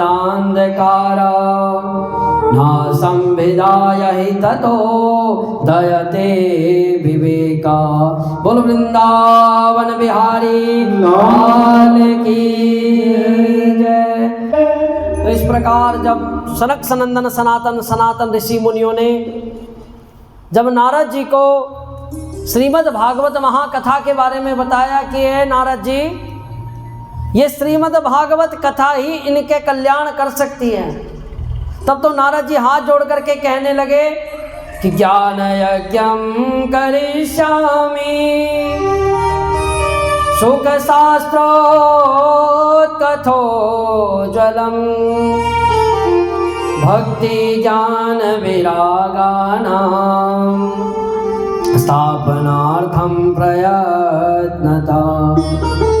तब तो महाराज ऐसी कृपा करिए, हमको होरों से कोई मतलब ही नहीं, आप ही श्रीमद् भागवत की कथा हमें सुना दीजिए। आप तो ये बताइए महाराज, स्थान बता दीजिए ये कथा कहाँ करनी चाहिए, इसकी विधि क्या है, इसके नियम क्या है, सब तरीका हमें बता दीजिए। चारों ऋषि कहने लगे कि कोई बात नहीं नारद जी, हम तो सत्संग की भावना से सृष्टि में आए हैं, हम तो सुनने के लिए आए थे भागवत, हमको सुनाने का मौका मिल रहा है, हम सुना भी रहे हैं। इसलिए नारद जी इस सृष्टि में, इस संसार में सबसे जो प्रिय स्थल है वो है सिर्फ हरिद्वार। दिव्य हरिद्वार के दिव्य गंगा के किनारे श्रीमद् भागवत की जब कथा होगी तो उस कथा के द्वारा सबका कल्याण हो जाएगा। अब ये बात हो रही है बद्रीनाथ में। अब कथा तो बद्रीनाथ में भी हो सकती थी, परंतु बद्रीनाथ में कथा इसलिए नहीं हुई क्योंकि बद्रीनाथ में ठंड बहुत पड़ती है, बहुत भयानक ठंड। तो जो नारद जी और सनकादिक ऋषि थे वो वायु स्वरूप थे, वायु के रूप उन्होंने धारण कर रखा। उनके ऊपर उस ठंड का कोई प्रभाव नहीं पड़ता था, कोई प्रभाव नहीं। और जो वहाँ पर संत रह रहे हैं उन ठंड में वह भी अपने शरीर को उन्होंने इस प्रकार से बना लिया। परंतु सनकादिक ऋषि कहते हैं कि महाराज जब तक 2-4 श्रोता सुनने वाले ना आए तो सुनाने वाले को भी मजा नहीं आता। बोलो राधे राधे राधे राधे। जब 2-4 श्रोता होंगे और श्रद्धा भावना से सुनेंगे हमको भी सुनाने में आनंद आएगा। तो कहा साहब तो कहाँ चलना चाहिए? कहा चलो सिर्फ हरिद्वार चले। भगवान का नाम सुमिरन करते हुए हरिद्वार की तरफ बढ़ चले।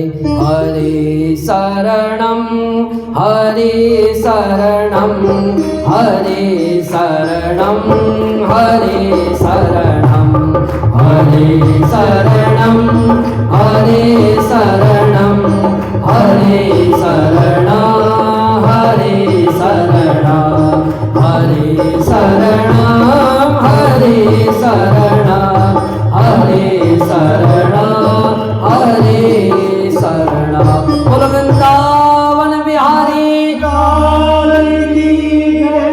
जैसे ही साहब हरिद्वार के उस दिव्य तट पर पहुंचे तो जितने भी संत महर्षि सबके कानों में जब यह खबर पहुंची कि भाई उस स्थान पर श्रीमद् भागवत की कथा होने जा रही है, तो जितने भी संत महापुरुष भृगुर वशिष्ठ वनस्य गौतमो मेधातिथिर्देवल देवराता रामस्तथा गादिसुताश्च साकलो मृकुंड पुत्राति पिप्पलादा।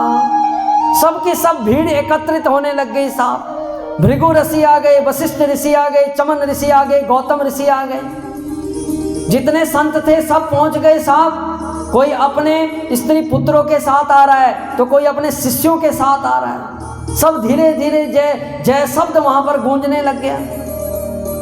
नारद जी मुख्य श्रोता बनकर के बैठे और सनक सनंदन सनातन ऋषि कथा सुनानी प्रारंभ कर दी। कहते हैं सबसे पहले कहते हैं कि अथाते वण्यते स्माभिर महिमा सुख शास्त्रजा यस्य स्मरण मात्रेण मुक्ति करतले स्थिता।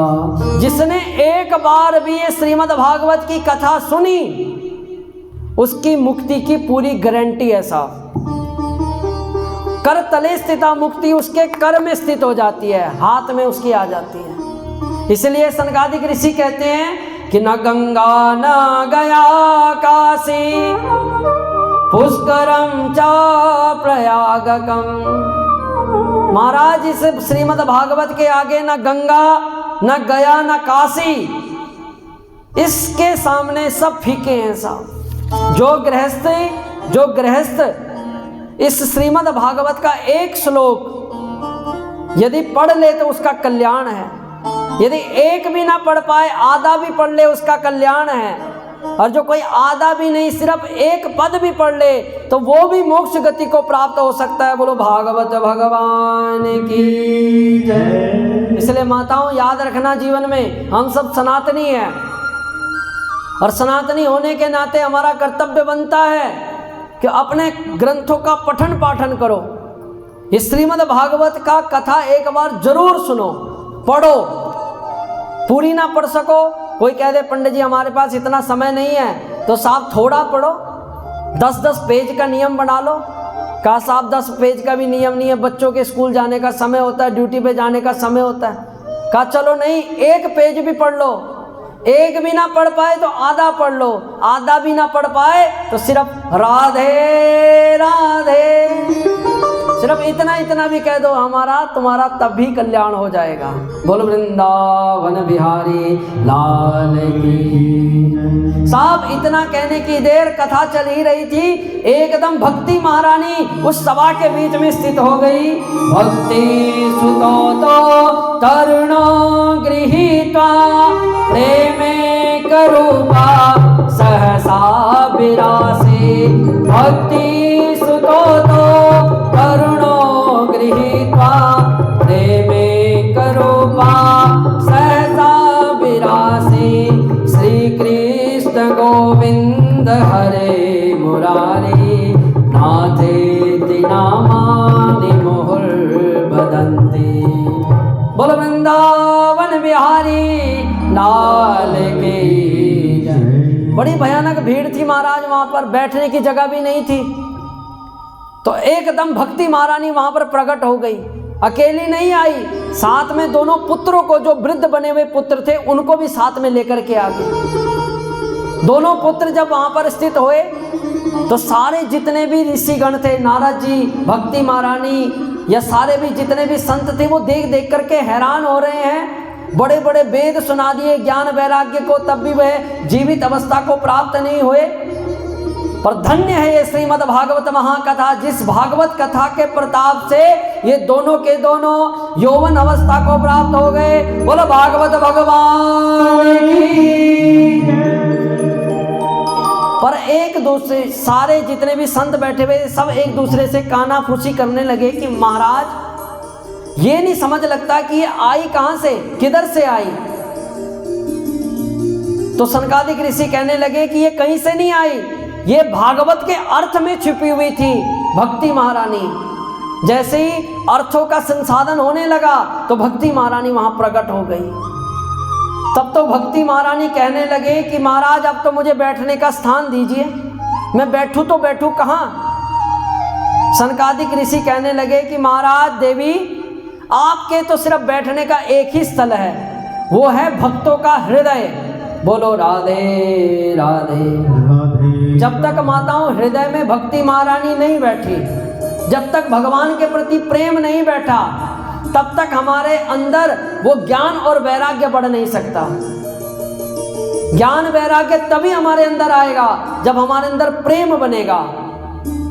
सकल भुवन मध्य निर्धनास्ते धन्या निवसति हृदयेषां श्री हरिर्भक्तरेकम्। हरिरिपन जलोके सर्वथा तो विहाय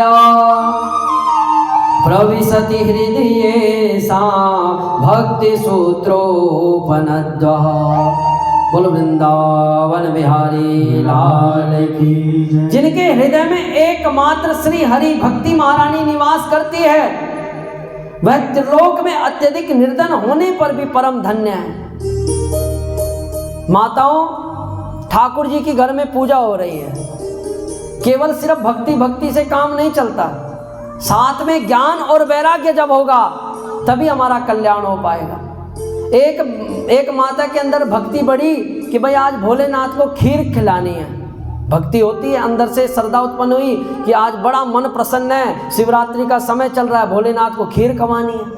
अब साहब गरम गरम खीर लाई और खीर ला करके सामने रखा और तुरंत डोंगा लिया और हर हर महादेव भोलेनाथ के ऊपर ही गोविंदाय नमः। अब भक्ति तो है पर ज्ञान नहीं है, पर ज्ञान भी है और भक्ति भी है पर वैराग्य नहीं है, तब भी कल्याण नहीं हो सकता। अब एक माता घर में राम राम राम राम राम राम राम राम राम राम राम जप रही है, परंतु वैराग्य नहीं है। ये सोच के नहीं बैठी कि मैं जब यहाँ बैठी हूँ, जब भागवत में बैठी हूँ या भगवान के लिए बैठी हूँ, तो मुझे ध्यान कहीं और जगह नहीं लगाना चाहिए। अब माता का ध्यान माला पे नहीं है, माता का ध्यान घर में वो चूल्हे पे दूध उबल रहा है, ध्यान वहाँ पहुँचा है। और दूसरा ध्यान पहुँच गया बहू पे, मनी मन राम राम जप रही और कह रही है कि बड़ी बहू बड़ी निकम्मी हो चुकी है भाई। अरे दूध चूल्हे पे उबल रहा है और ये इधर उधर गप्पे मार रही है। जो माला धीरे धीरे होनी चाहिए थी राम राम राम, अब वो धीरे धीरे राम राम राम राम राम राम राम, क्या उसका पुण्य मिलना साहब। इसलिए भक्ति के साथ ज्ञान और वैराग्य प्रबल होना बहुत जरूरी है। नारद जी कहने लगे, महाराज हमने अपने आंखों से दर्शन तो कर ही लिया कि इस महाभागवत में कितनी क्षमता है, बस अब ये भी बताइए कि इस भागवत के द्वारा क्या क्या किसका कल्याण हो सकता है, ये भी हमें बताइए। जब कोई वस्तु घर में आती है ना, नई मशीन आती है, कुछ भी आता है, तो वो एक ही काम के लिए नहीं होती, अनेक काम उससे लिए जाते हैं। या कोई गुणवान व्यक्ति मिल जाता है, उस गुणवान व्यक्ति किसी काम से बुलाया जाता है तो उससे पूछते हैं कि महाराज जी आप कोई हर अन्य काम भी जानते हो। जैसे महाराज जी आए तो इनको बोला, महाराज जी आप ये कहा साहब, मैंने पूछा कि और कुछ भी कहा, सब कुछ बजा जाते हैं, पर जब पूछेंगे तभी तो पता लगेगा। तो ऐसे नारद जी कहने लगे कि महाराज इससे किसका कल्याण हो सकता है। ये विसुन्दन्ति वदन्ति मय्या सप्ताह यज्ञेन कथामयेन कृपालभिर्लोकहितं विचार्य प्रकाशिता कोऽपि नवीन मार्ग। सनकादिक ऋषि कहते हैं कि भाई सबका कल्याण हो सकता है नारद जी, जिसने जीवन में केवल पाप ही पाप करा, पुण्य करा ही नहीं, निरंतर पाप रता विमार्गा, पाप के मार्ग पर चल ही रहा है। यहां तक कि जिसने जीवन में जन्म लेने के बाद मर गया और वो एक बार भी ये श्रीमद् भागवत की कथा सुन ले तो उसके पापों की भी निवृत्ति हो जाती है। इस जन्म में तो कोई पुण्य कर नहीं पाया, परंतु मर भी गया, अकस्मात पाप करके मर भी गया और अकस्मात प्रेत बना, यदि वो थोड़ा भी सुन ले, भगवान के श्रीमद् भागवत की कथा थोड़ा भी सुन ले, उसका भी कल्याण हो जाता है। कहा नारद जी कहने लगे, महाराज कोई उदाहरण है? कहा हाँ, एक इतिहास है, वो इतिहास तुम्हें हम सुनाते हैं। बोल वृंदावन बिहारी लाल की जय। अब सनकादिक ऋषि एक इतिहास सुनाने लगे कि हे नारद जी, तुंगभद्रा नदी के तट पर एक आत्मदेव नाम का एक ब्राह्मण रहता था, बड़ा विद्वान, तपोनिष्ठ, इतना ज्ञानी था साहब, इतना तपोनिष्ठ था, इतना ज्ञान था कि बड़े बड़े शास्त्रार्थों में जाकर के सबको पराजित कर लेता था, बहुत विद्वान था। परंतु भगवान जिसको सर्वोपरि बनाते हैं ना, उसके जीवन में कोई ना कोई कमी छोड़ देते हैं। कहते नहीं कि जड़ चेतन गुण दोष में विश्वहीन करता। संसार में कोई भी परिपूर्ण नहीं हुआ माताओं, कोई भी परिपूर्ण, किसी ना किसी कोई ना कोई प्रकार का दोष उस व्यक्ति के अंदर जरूर होगा। ऐसी वो ब्राह्मण देवता विद्वान तो बहुत थे, परंतु उसके जीवन में दुख था। उनकी एक देवी थी, नाम था धुंधली देवी। हर समय हर पल उसको धुंधला ही धुंधला दिखता था। भागवत में लिखा गया है कि लोक वार्ता रता कूड़ा प्राजसो बहुजल्पिका।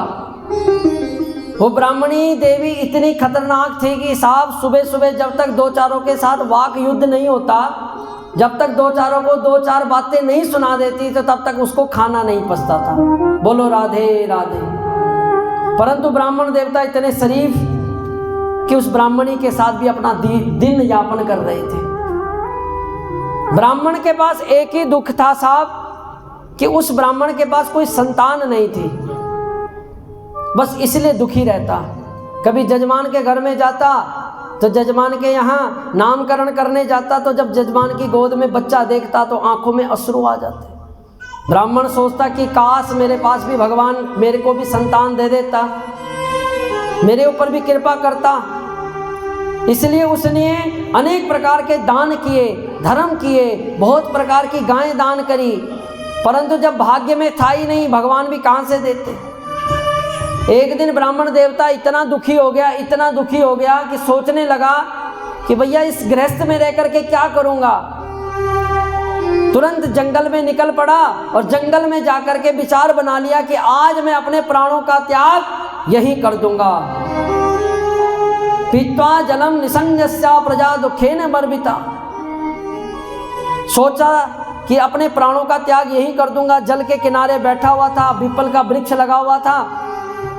भगवान ने जब ऊपर से देखा तो भगवान एक संत रूप धारण करके वहां पर पहुंच गए।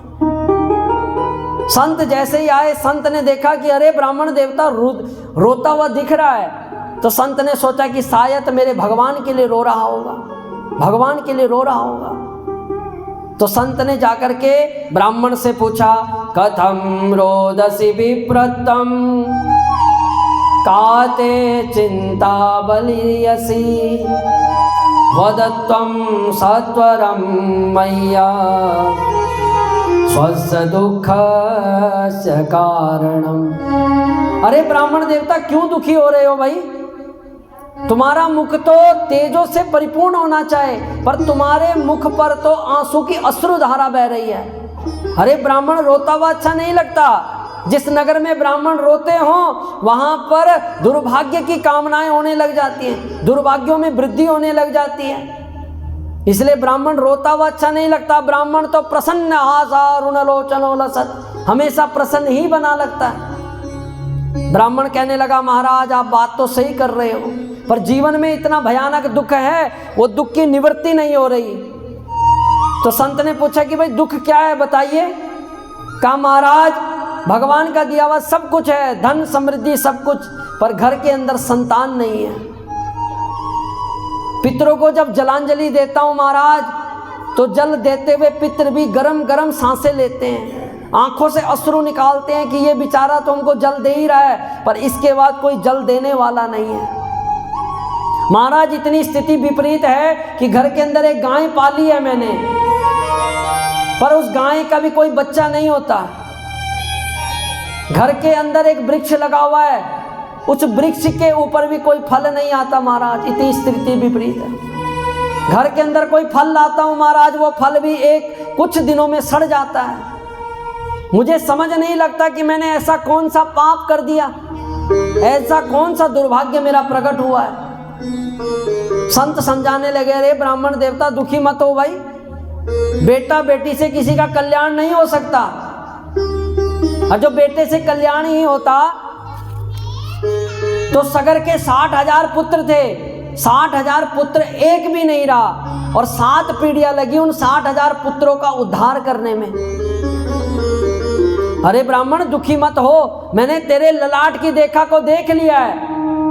तेरी ललाट की रेखा स्पष्ट कहती है कि तुझे इस जन्म में क्या 7 जन्मों तक तुझे पुत्र का सुख नहीं है। जैसे ही ब्राह्मण ने ये बात सुनी तो अपना सिर उस संत के चरणों में पटकने लगा। वो संत ने ब्राह्मण को पकड़ा, रे ब्राह्मण देवता ये क्या पाप कर रहा है भाई? ब्राह्मण देवता कहने लगे, महाराज अभी तक तो सिर्फ मैं इसलिए दुखी था कि मेरे पास इस जन्म में पुत्र नहीं है। आपने तो मेरे दुख को 100 गुना बढ़ा दिया महाराज, 100 गुना। मैं सोच रहा था मर जाऊंगा, अगले जन्म में मुझे पुत्र मिलेगा, पर दुर्भाग्य आपका है, हमारा ऐसा हुआ कि आपका दर्शन हो गया। अब तो महाराज ऐसी कृपा करो कि मेरे को पुत्र प्राप्त हो, मैं कुछ नहीं जानता। संत कहने लगे, कहां से पुत्र दे दूं भाई, तेरे भाग्य में है ही नहीं। तो ब्राह्मण देवता कहता है कि महाराज मुझे जो मर्जी हो पुत्र दो, नहीं तो आज मैं अपना सिर पटक पटक के यहीं अपने प्राण का त्याग कर दूंगा, और महाराज ब्रह्म हत्या लगेगी आपको। संत घबरा गए, अरे महाराज मैं तो खामखा इस कष्ट में फंस गया। मैं तो सोच रहा था कि ब्राह्मण भगवान के लिए रो रहा होगा, पर यह तो पुत्र के लिए रो रहा है। जब संत ने देखा कि ब्राह्मण बहुत दुखी हो रहा है, ब्राह्मण अभी अपने प्राणों का त्याग कर देगा, तो तुरंत संत ने अपनी झोली में से फल निकाला और फल ब्राह्मण को दिया। अरे ब्राह्मण देवता शांत हो जाओ, ये फल लो और फल जाकर के अपनी धर्म पत्नी को खिला देना, और मुझे विश्वास है कि इस फल के प्रताप से तेरे घर में संतान होगी। फल भक्षेण गर्भस्यात् गर्भे नूतन वृद्धिता स्वल्प भक्षम ततो शक्ति गृह कार्यम कथम भवे। तुरंत ब्राह्मण बहुत खुश हो गया कि महाराज धन्यवाद आपका, संत बड़े दयालु होते हैं, कृपालु होते हैं, आपने हमें ये फल दिया, अब ये भी बता दीजिए महाराज इसके लिए कोई नियम, कोई कानून, किस प्रकार से रहना पड़ेगा, कोई उपचार भी बताइए। कहा कोई नियम नहीं है राजन, ब्राह्मण कोई नियम नहीं है। घर में जाना और शौच आदि से निवृत्त होना और शुद्धता से भोजन ग्रहण करना, एक बार भोजन ग्रहण करना, इसी में तेरे ऊपर कल्याण हो जाएगा। बस ब्राह्मण प्रसन्न होता हुआ अपने घर में गया और घर में जाकर के कहने लगा, अरे धर्मपत्नी कहाँ हो? धर्मपत्नी अंदर से धुंधली देवी बाहर निकली। धुंधली देवी ने देखा कि ब्राह्मण आज बड़े प्रसन्न होकर के आ रहे हैं। धुंधली देवी ने सोचा कि शायद बहुत ज्यादा माल लेकर के आए हो जजमान के यहाँ से। ब्राह्मणी बड़ी प्रसन्न होती है जब ब्राह्मण प्रसन्न मुद्रा में उनको दिखते हैं। तो ब्राह्मण से पूछने लगी वह धर्मपत्नी धुंधली देवी कि महाराज आप बड़े प्रसन्न होकर के आ रहे हो, क्या बात है? तो धुंधली ब्राह्मण कहता है कि अरे देवी ये देख तेरे लिए फल लेकर के आया हूं, ये देख फल लेकर के आया हूं तेरे लिए, जल्दी से इस फल को ग्रहण कर ले और संत और ब्राह्मणों और महाराज के आशीर्वाद से हमारे घर में संतान हो जाएगी। अब धुंधली देवी थी, नाम ही धुंधली, हर समय धुंधला ही धुंधला उसको दिख रहा था। सोचने लगी कि मेरे ब्राह्मण देवता बड़े भोले हैं, पता नहीं किसी ने कुछ दे दिया हो, क्या पता मेरे ऊपर कोई टोना टपका करवा रहे हो। मैं तो बड़ी समझदार हूं, मैं तो फल को ग्रहण ऐसे नहीं करूंगी। तुरंत कहने लगी कि अरे ब्राह्मण देवता, अरे स्वामी मैं स्नान कर लूं, पूजा पाठ कर लूं, उसके बाद फल को ग्रहण करूंगी। तो ब्राह्मण देवता का ठीक है देवी इस फल को जरूर खा लियो। कहा ठीक है महाराज मैं फल को जरूर खा लूंगी। अब ब्राह्मण देवता अपने मोहल्ले में गए और सबको कहने लगे कि अब मेरे ऊपर भी कल्याण होगा, मेरे ऊपर भी कृपा होगी, मेरे घर में भी संतान होगी। बोलो राधे राधे।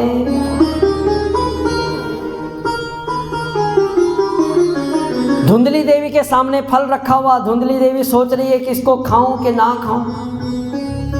धुंधली देवी सोच ही रही थी, इतने में पड़ोसन आई। पड़ोसन कहने लगी कि अरे देवी, अरे धुंधली बहन आज तू बड़ी चिंतित लग रही है, क्या प्रयोजन है?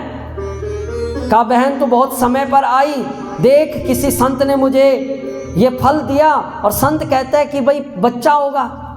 तो पड़ोसन कहती है कि बहन सही बोल रहे हैं, संतों के पास बहुत आशीर्वाद होता है, संत ब्राह्मणों के आशीर्वाद से सारी मनोकामनाएं पूर्ण हो जाती है, तो इस फल को क्यों नहीं ग्रहण करती? इस फल को क्यों नहीं ग्रहण करती? कहा बहन मैं फल तो जरूर खा लूं, पर कहीं मैं गर्भवती हो गई और मेरे गर्भ में बच्चा हो गया तो मेरे घर का काम कौन करेगा बहन? मेरा पेट तो इतना बड़ा हो जाएगा, मैं ना भाग पाऊंगी ना चल पाऊंगी। कहा बहन तू चिंता क्यों करती है, अपनी ननद को बुला लेना, ऐसे भी तो आशीर्वाद के लिए वो देने आएगी, उपहार तो उसको देना ही पड़ेगा। 4 महीने पहले बुला लियो, घर का काम भी कर लेगी और उपहार भी दे देगी। तो धुंधली कहने लगी मार दे बहन, ये तो काम मैं कभी नहीं कर सकती, वो 1 नंबर की चोटी है, मेरे घर को साफ कर जाएगी मेरी ननद, इसलिए मैं उसको बुलाऊंगी नहीं। अरे बहन, पड़ोसन कहने लगी बहन तू तो बड़े कुतर्क कर रही है, फल को खा ले। कहा बहन मैं फल को जरूर ग्रहण करती हूँ, पर एक बात और बता, मैंने सुना है कि सुखदेव जी महाराज अपनी माँ के गर्भ में 12 वर्ष तक रहे। कहा बहन बात तो सही है। कहा साहब यदि मेरे पेट में कहीं मेरा बच्चा 2-3 साल के लिए भी रह गया तो मैं तो बिना बात के मारी जाऊंगी, इसलिए मैं इस फल को बिल्कुल नहीं ग्रहण करूंगी। बोलो वृंदावन बिहारी लाल की जय। किम ब्रवीमीर से दुखा पूर्व पापे न सिंचिता, सप्त जन्मा विदितवा पुत्रो ने वचने वचा। कहते हैं माताएं जब जीवन में सुख नहीं होता ना किसी भी चीज का, तो जितना मर्जी प्रयोजन कर लो, जितना मर्जी प्रयास कर लो, कोई ना कोई ऐसा बहाना जरूर बन जाता है, उस बहाने से वो मनोकामना कभी पूर्ण नहीं होती। अब देखो जो धर्मपत्नी, जो स्त्री जिसको अनेक वर्षों से संतान नहीं हो रही, ध्यान से समझना, और उसको कहीं से पता लग जाए कि इस फल के द्वारा संतान होगी, क्या वो उस फल को ग्रहण नहीं करेगी? परंतु वो फल को मना कर रही है। वो नहीं मना कर रही, उसका भाग उसको मना करवा रहा है कि भाई तू इस फल को मत ग्रहण कर, क्योंकि उसके भाग में वो संतान थी नहीं। बेचारी बैठी हुई थी, एकदम उसकी बहन पहुंच गई। जैसी बहन पहुंची तो बहन को धुंधली बहन कहने लगी, धुंधली देवी कहने लगी, बहन तो बहुत समय पर पहुंची, तो मैं तो बड़ी चिंता में थी। कहा बहन क्या चिंता है? कहा किसी संत ने मुझे फल दिया और कहा कि फल के द्वारा संतान होगी। अब बहन चाहती थी, क्योंकि गरीब थी, बहन चाहती थी मेरा कोई ना कोई संतान, मेरा कोई ना कोई बच्चा इसके घर में चला जाए और इसके घर का जितना भी धन वो अपना हो जाए। बोलो राधे राधे राधे राधे। उस बहन ने ज़्यादा बुद्धि खराब कर दी। उसने कहा बहन ये बता, कभी फल खाने से कभी बच्चा हुआ है? कभी नहीं। और तू किसकी बात पे आई? कोई टोने टपके करके दे दे। इसलिए बहन मेरी बात मान, इस फल को कदापि ना खाइयो।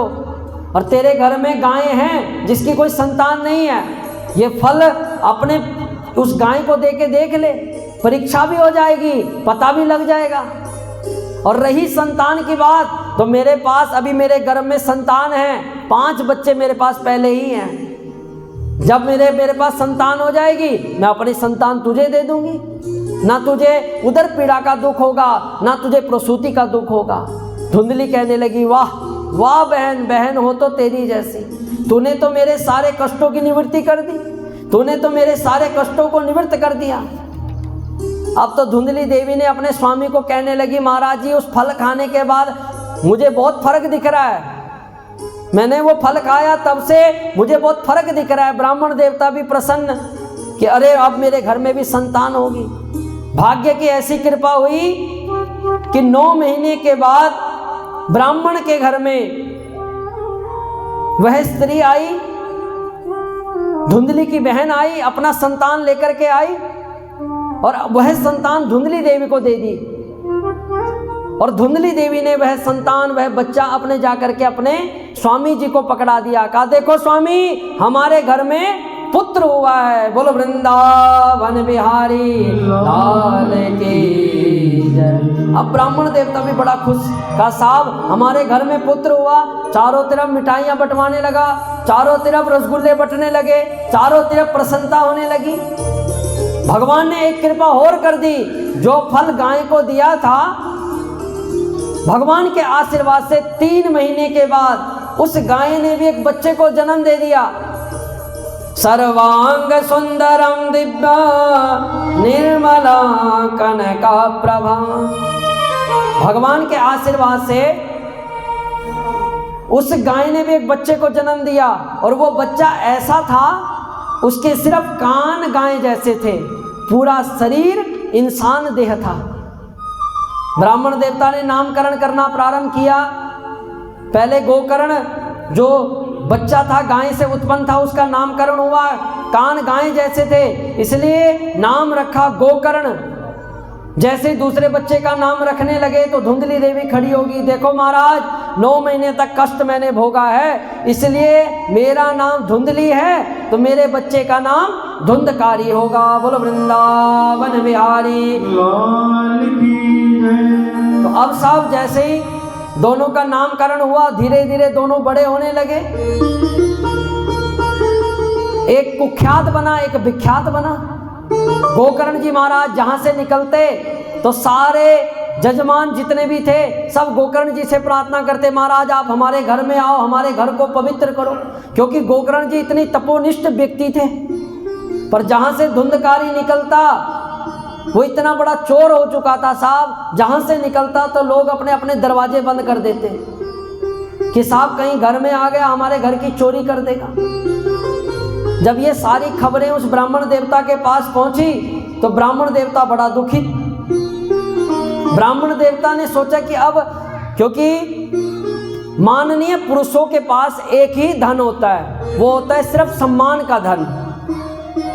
जितने भी इज्जतदार परिवार हैं वो एक ही चीज कहते हैं कि भाई हमारे पास सिर्फ एक ही धन है, वो है हमारी इज्जत का धन।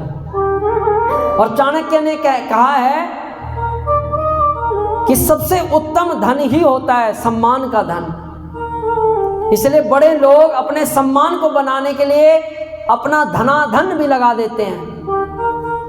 इसलिए ब्राह्मण देवता बहुत दुखी हुआ, क्योंकि जो भी आकर के आता ब्राह्मण देवता के पास कहता है कि महाराज आपका बच्चा इतना बिगड़ा हुआ है।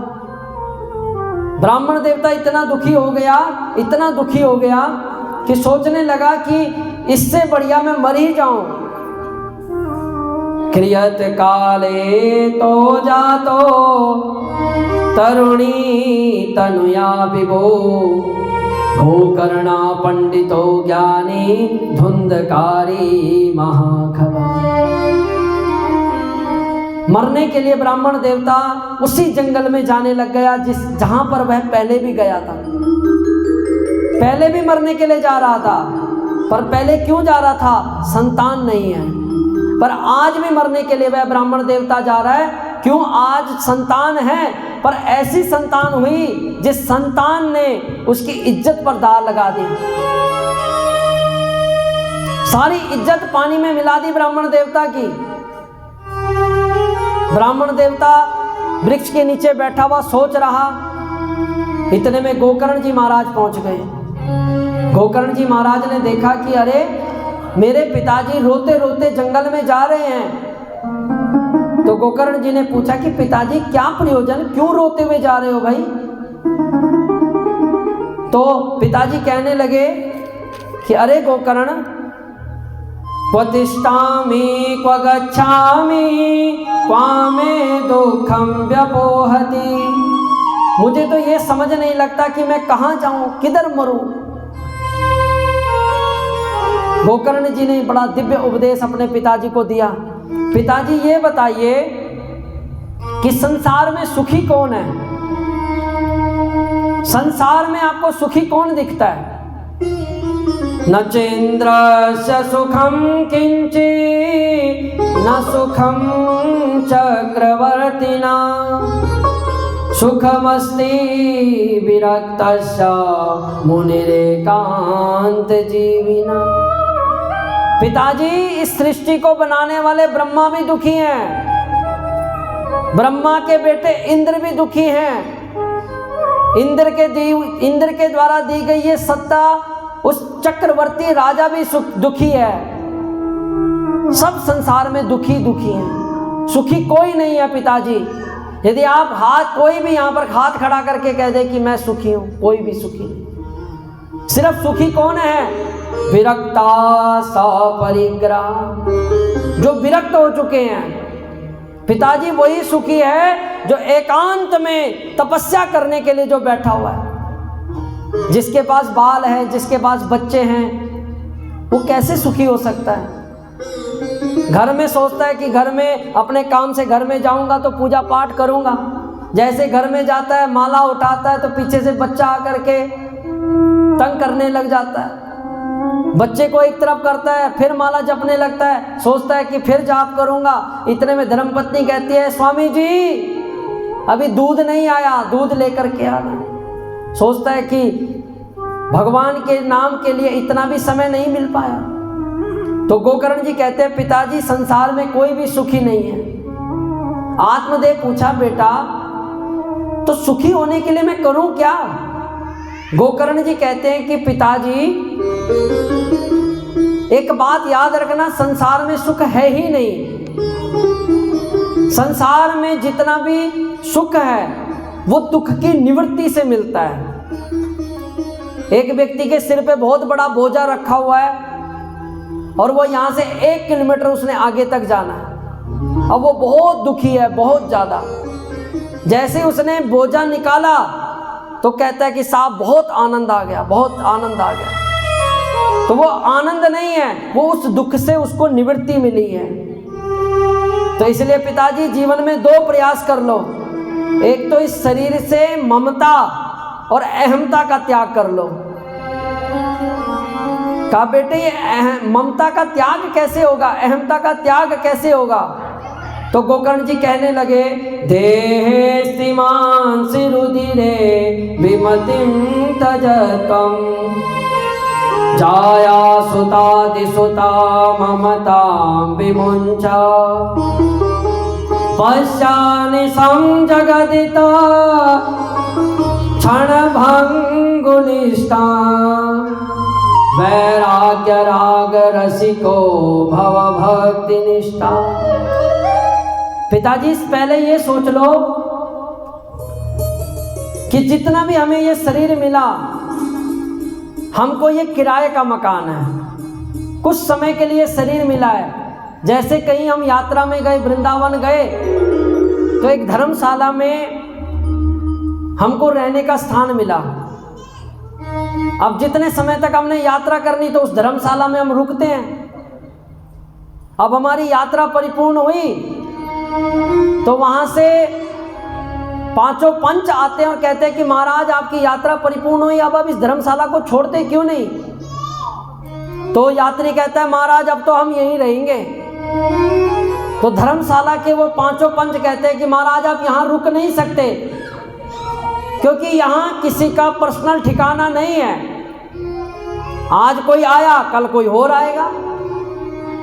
परंतु जब हम जबरदस्ती वहां रहने का प्रयास करते हैं तो वो पांचों के पांचों पंच, वो पांचों के पांचों धक्का मार के उस धर्मशाला से हमको निकाल देते हैं। इसलिए पिताजी ये शरीर पर ममता करनी छोड़ दो।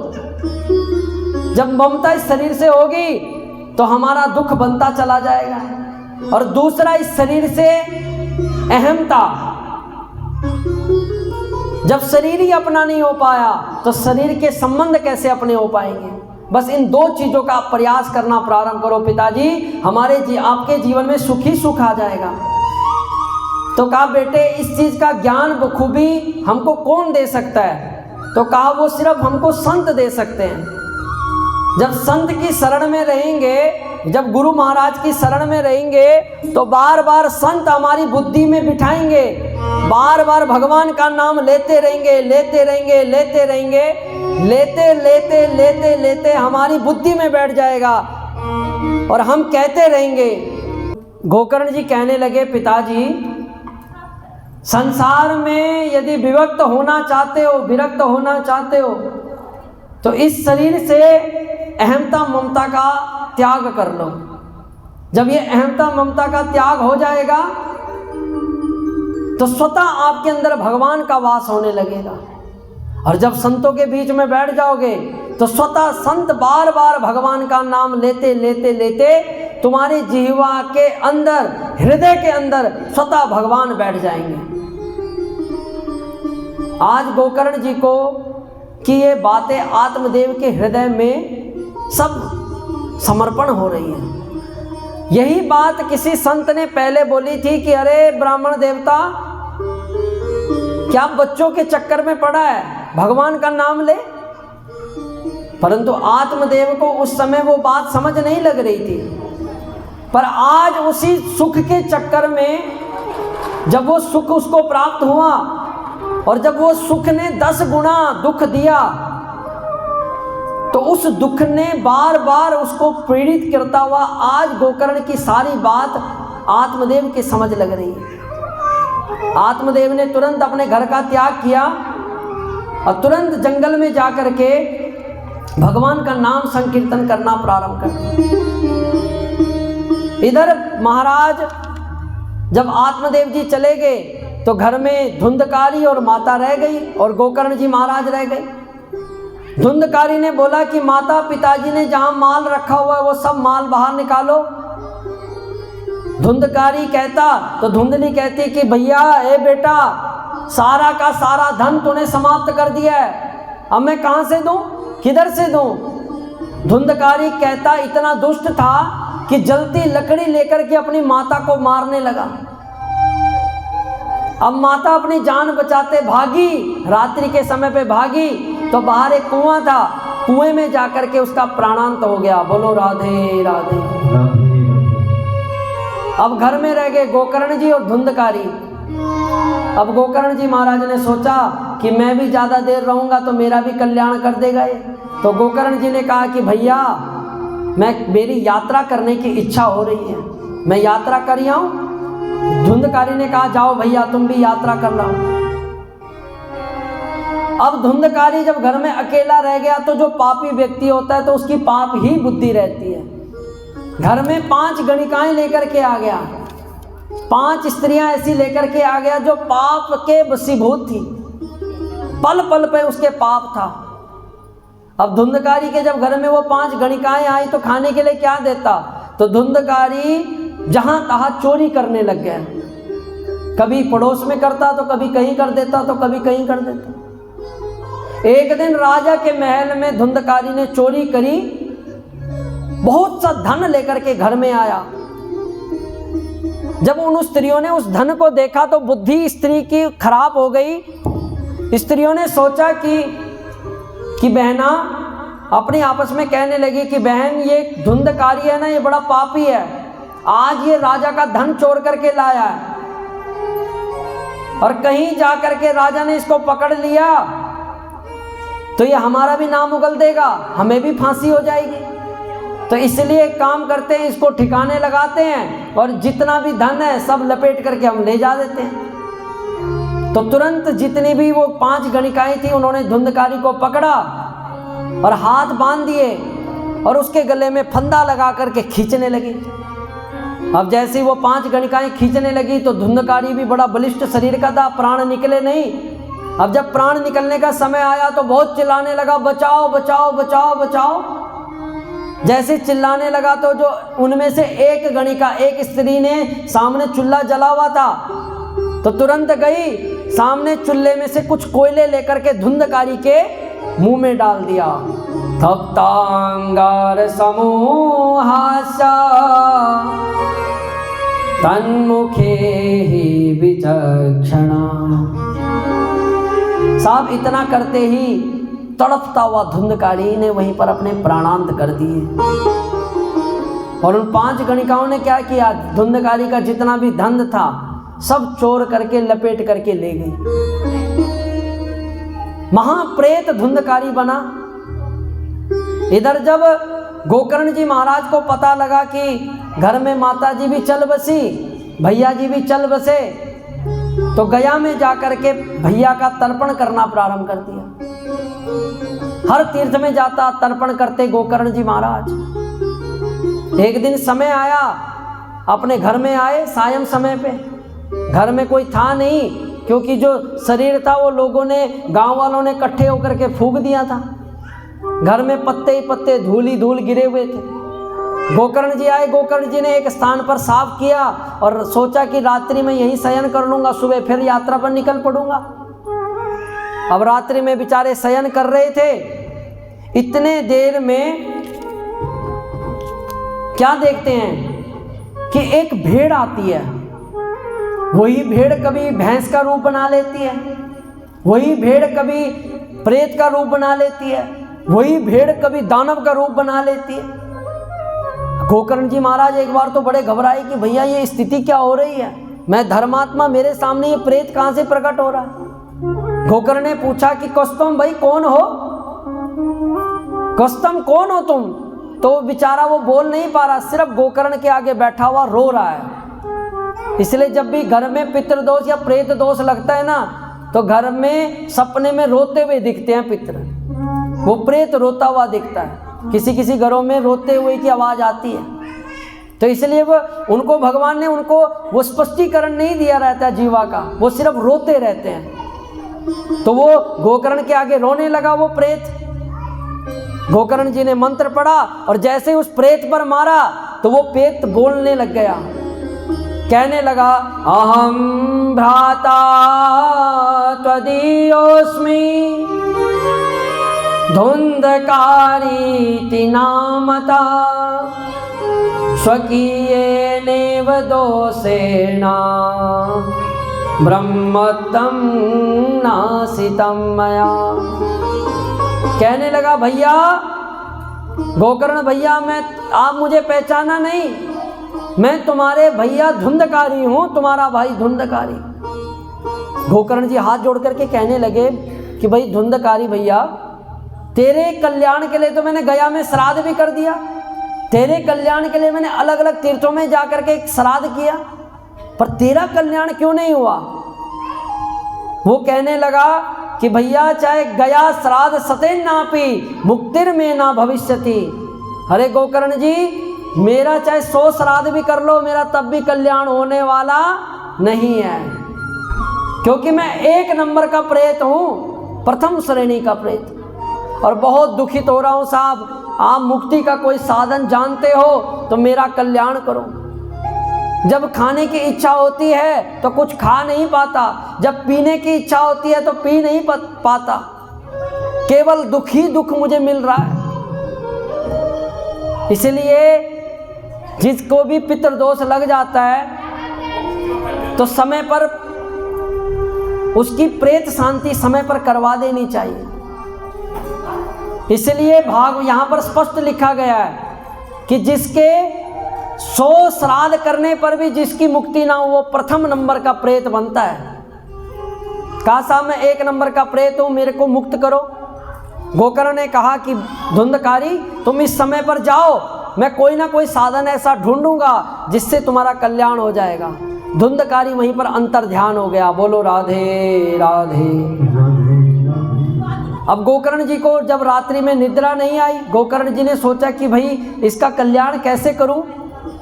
सुबह उठा तो ब्राह्मणों के पास गया, विद्वानों के पास गया, विद्वानों पे जाकर के पूछता कि भाई मेरा भाई प्रेत बना हुआ है, कैसे कल्याण होगा।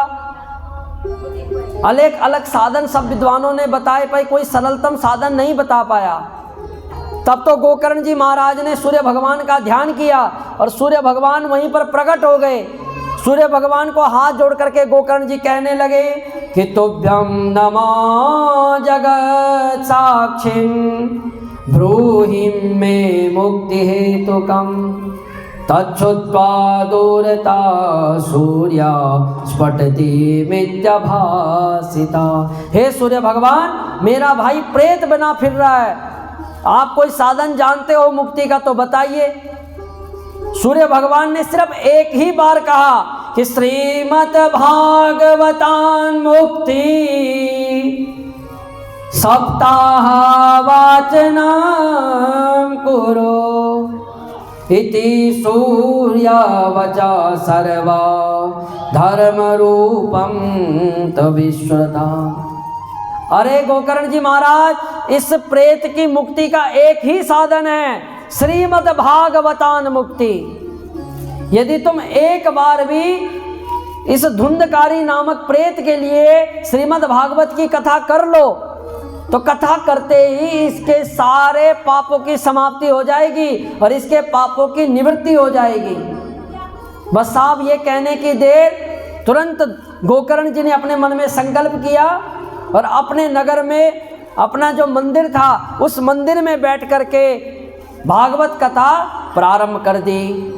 जैसे ही भागवत कथा प्रारंभ हुई महाराज, तो देव जितने देश गांव जितने भी लोग थे वहां पर सब कथा सुनने के लिए पहुंच गए। लूढ़े लंगड़े अंधे बूढ़े मंद बुद्धि सब पुरुष पाप की निवृत्ति के लिए श्रीमद् भागवत की कथा सुनने के लिए पहुंच गए। यहाँ तक कि वहाँ पर जितने भी उस गांव के प्रेत थे सारे के सारे प्रेत पहुंच गए वहाँ पर कि शायद इस श्रीमद् भागवत के द्वारा हमारी मुक्ति हो गई। बोल वृंदावन बिहारी लाल की। अब साहब कथा प्रारंभ हुई, गोकर्ण जी कथा प्रारंभ करी तो वहीं पर एक बांस का वृक्ष लगा हुआ था। 7 गांठ थी उस बांस के वृक्ष में। पहले दिन की कथा परिपूर्ण हुई तो जैसे कथा परिपूर्ण हुई तो जो उस बांस के अंदर जो पहली गांठ थी वो चट देके उसमें आवाज आई। सब भयभीत हो गए कि भाई ये आवाज आई कहां से। दूसरे दिन की कथा परिपूर्ण हुई, फिर समाप्ति पर दूसरी गांठ फटी। ऐसे करते करते 7 दिन हो गए। 7 और 7वें दिन एवं 7 दिनस्येवा सप्त ग्रंथि विभेदिनम् कृत्वा च 10 स्कंधा श्रवणात् प्रेततां जयो। बोलो वृंदावन बिहारी लाल की जय। जैसे 7वां दिन बीता तो उस 7वीं बांस की 7वीं गांठ फटी और उसमें से एक दिव्य पुरुष प्रकट हो गया। जैसे ये भागवत कथा हो रही है और यहाँ पर वो बांस रखा हुआ है, उसमें से वो दिव्य पुरुष प्रकट हुआ। दिव्य पुरुष को देखते हुए गोकर्ण जी महाराज ने उस दिव्य पुरुष को प्रणाम किया और उस पुरुष ने भी गोकर्ण जी को प्रणाम किया। कहने लगे, गोकर्ण जी कहने लगे, भैया तुम कौन हो, कहाँ से प्रकट हुए? तो वो कहने लगे, ननातं भ्रातरं सद्यो गोकर्णोमिति चाब्रवीत्। अरे भैया मैं वही हूँ, तुम्हारा भाई धुंधकारी, जो महान प्रेत बना हुआ था। धन्य है ये श्रीमद् भागवत जो कथा, इस कथा के श्रवण करते ही मेरे सारे पाप समाप्त हो गए, मेरे सारे पापों की निवृत्ति हो गई।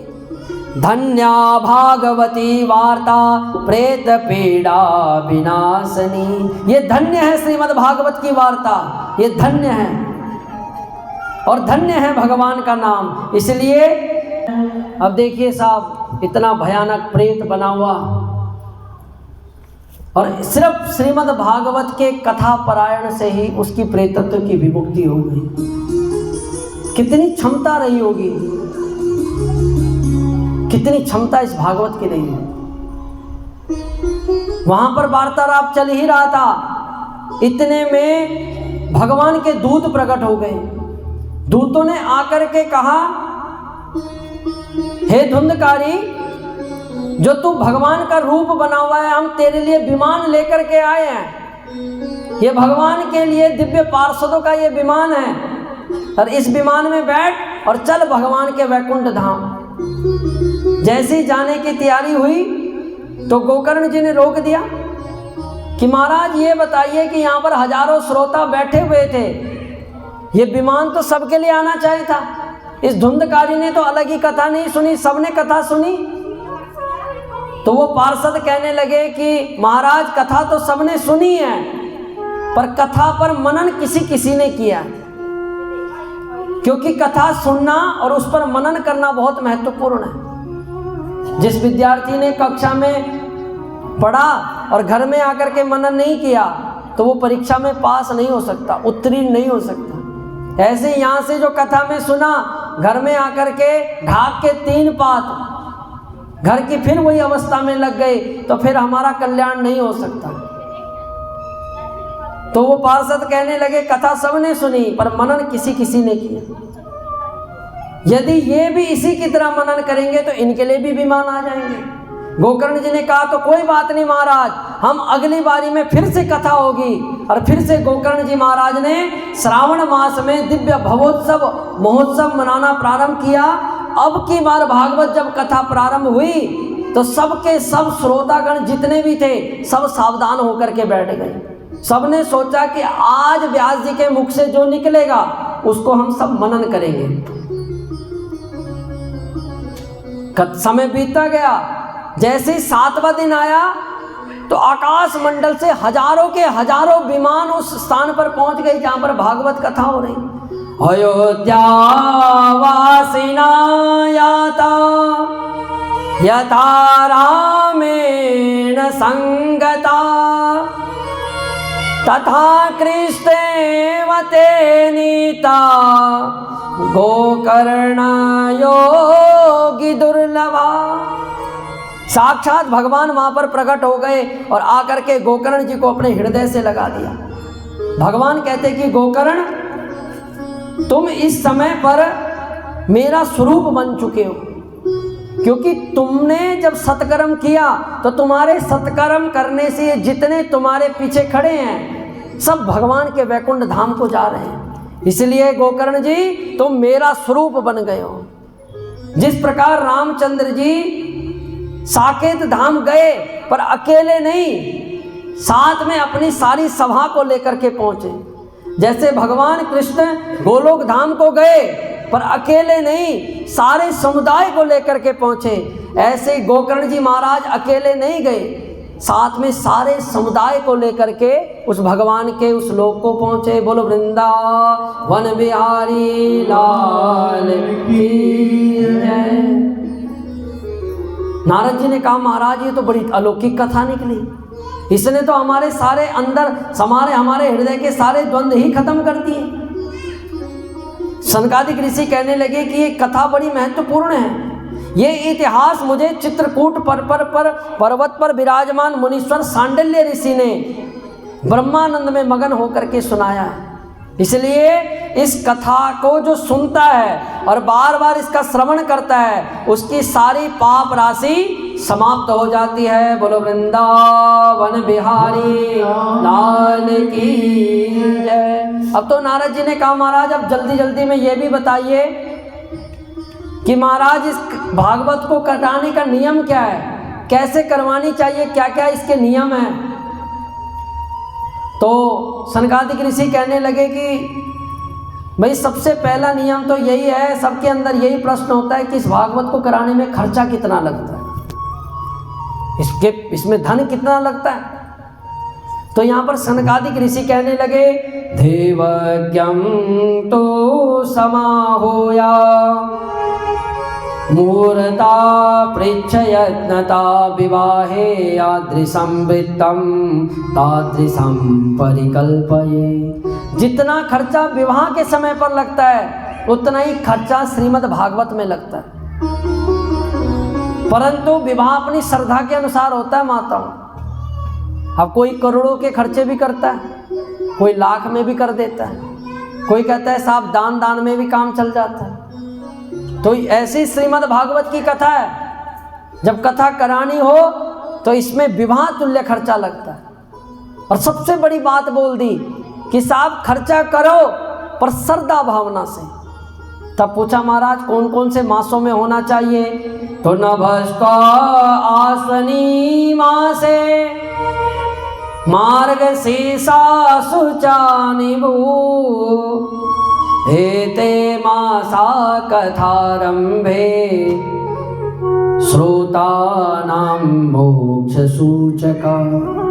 कहने लगे कि मुख्य समय की कोई विशेषता नहीं है, ऐसे कभी भी कर सकते हो, पर जब कोई मनोकामना हो तो भाद्रपद मास, आश्विन मास, कार्तिक मास और मार्गशीर्ष मास इसमें बहुत महत्वपूर्ण होते हैं। तीर्थ में कर सकते हो कथा, वन में कर सकते हो, घर में सबसे अच्छा स्थल बताया गया। नारद जी कहने लगे कि महाराज ये कथा का जो वक्ता वो कैसे होना चाहिए।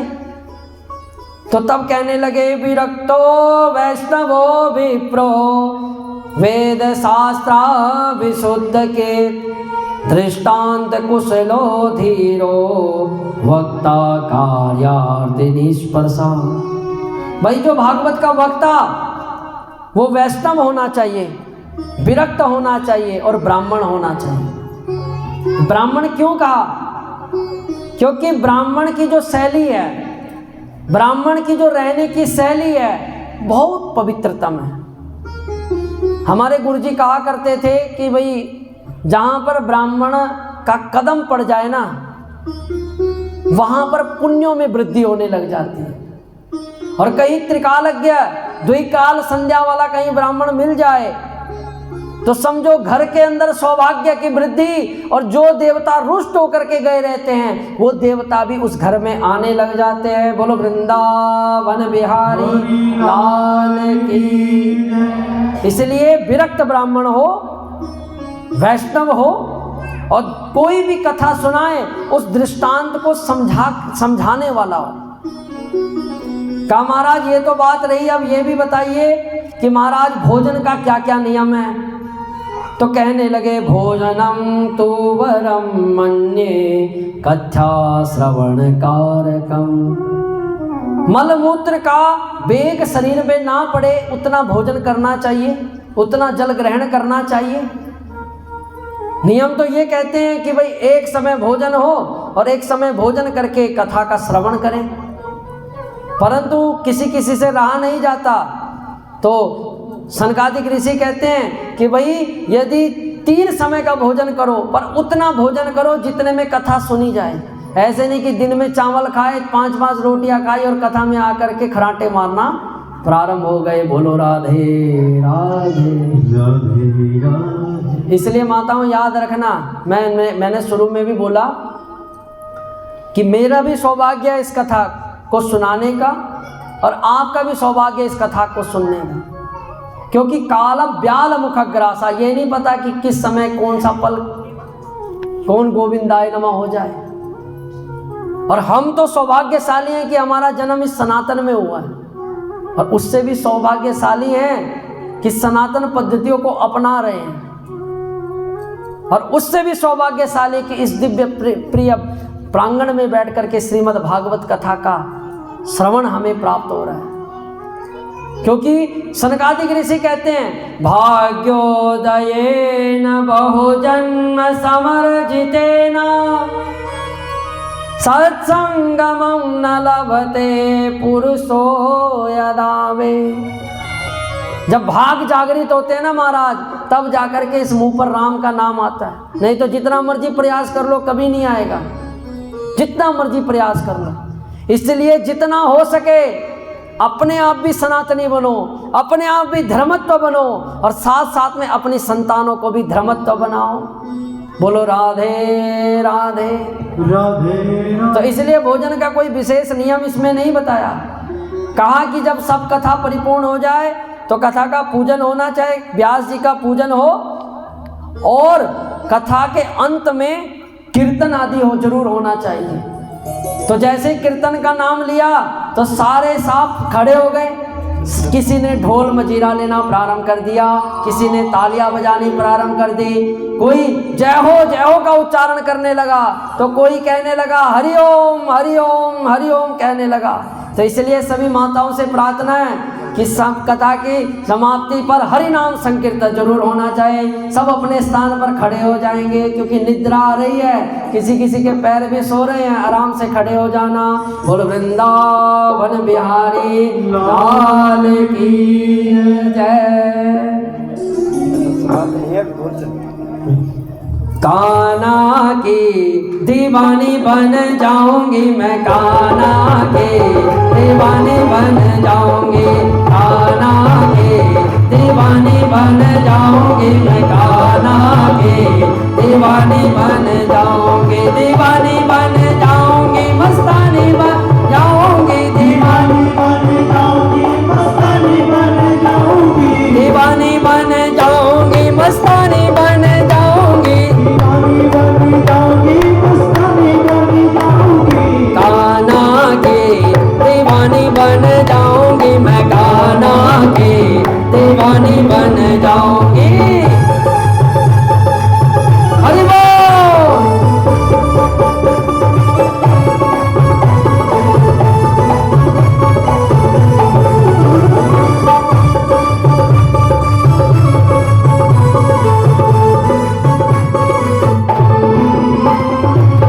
कान्हा मेरो गैया चरावे, मैं ग्वालिन बन जाऊंगी, कान्हा मेरो गैया चरावे, मैं ग्वालिन बन जाऊंगी, कान्हा मेरो गैया चरावे, मैं ग्वालिन बन जाऊंगी, कान्हा मेरो हरि बोल।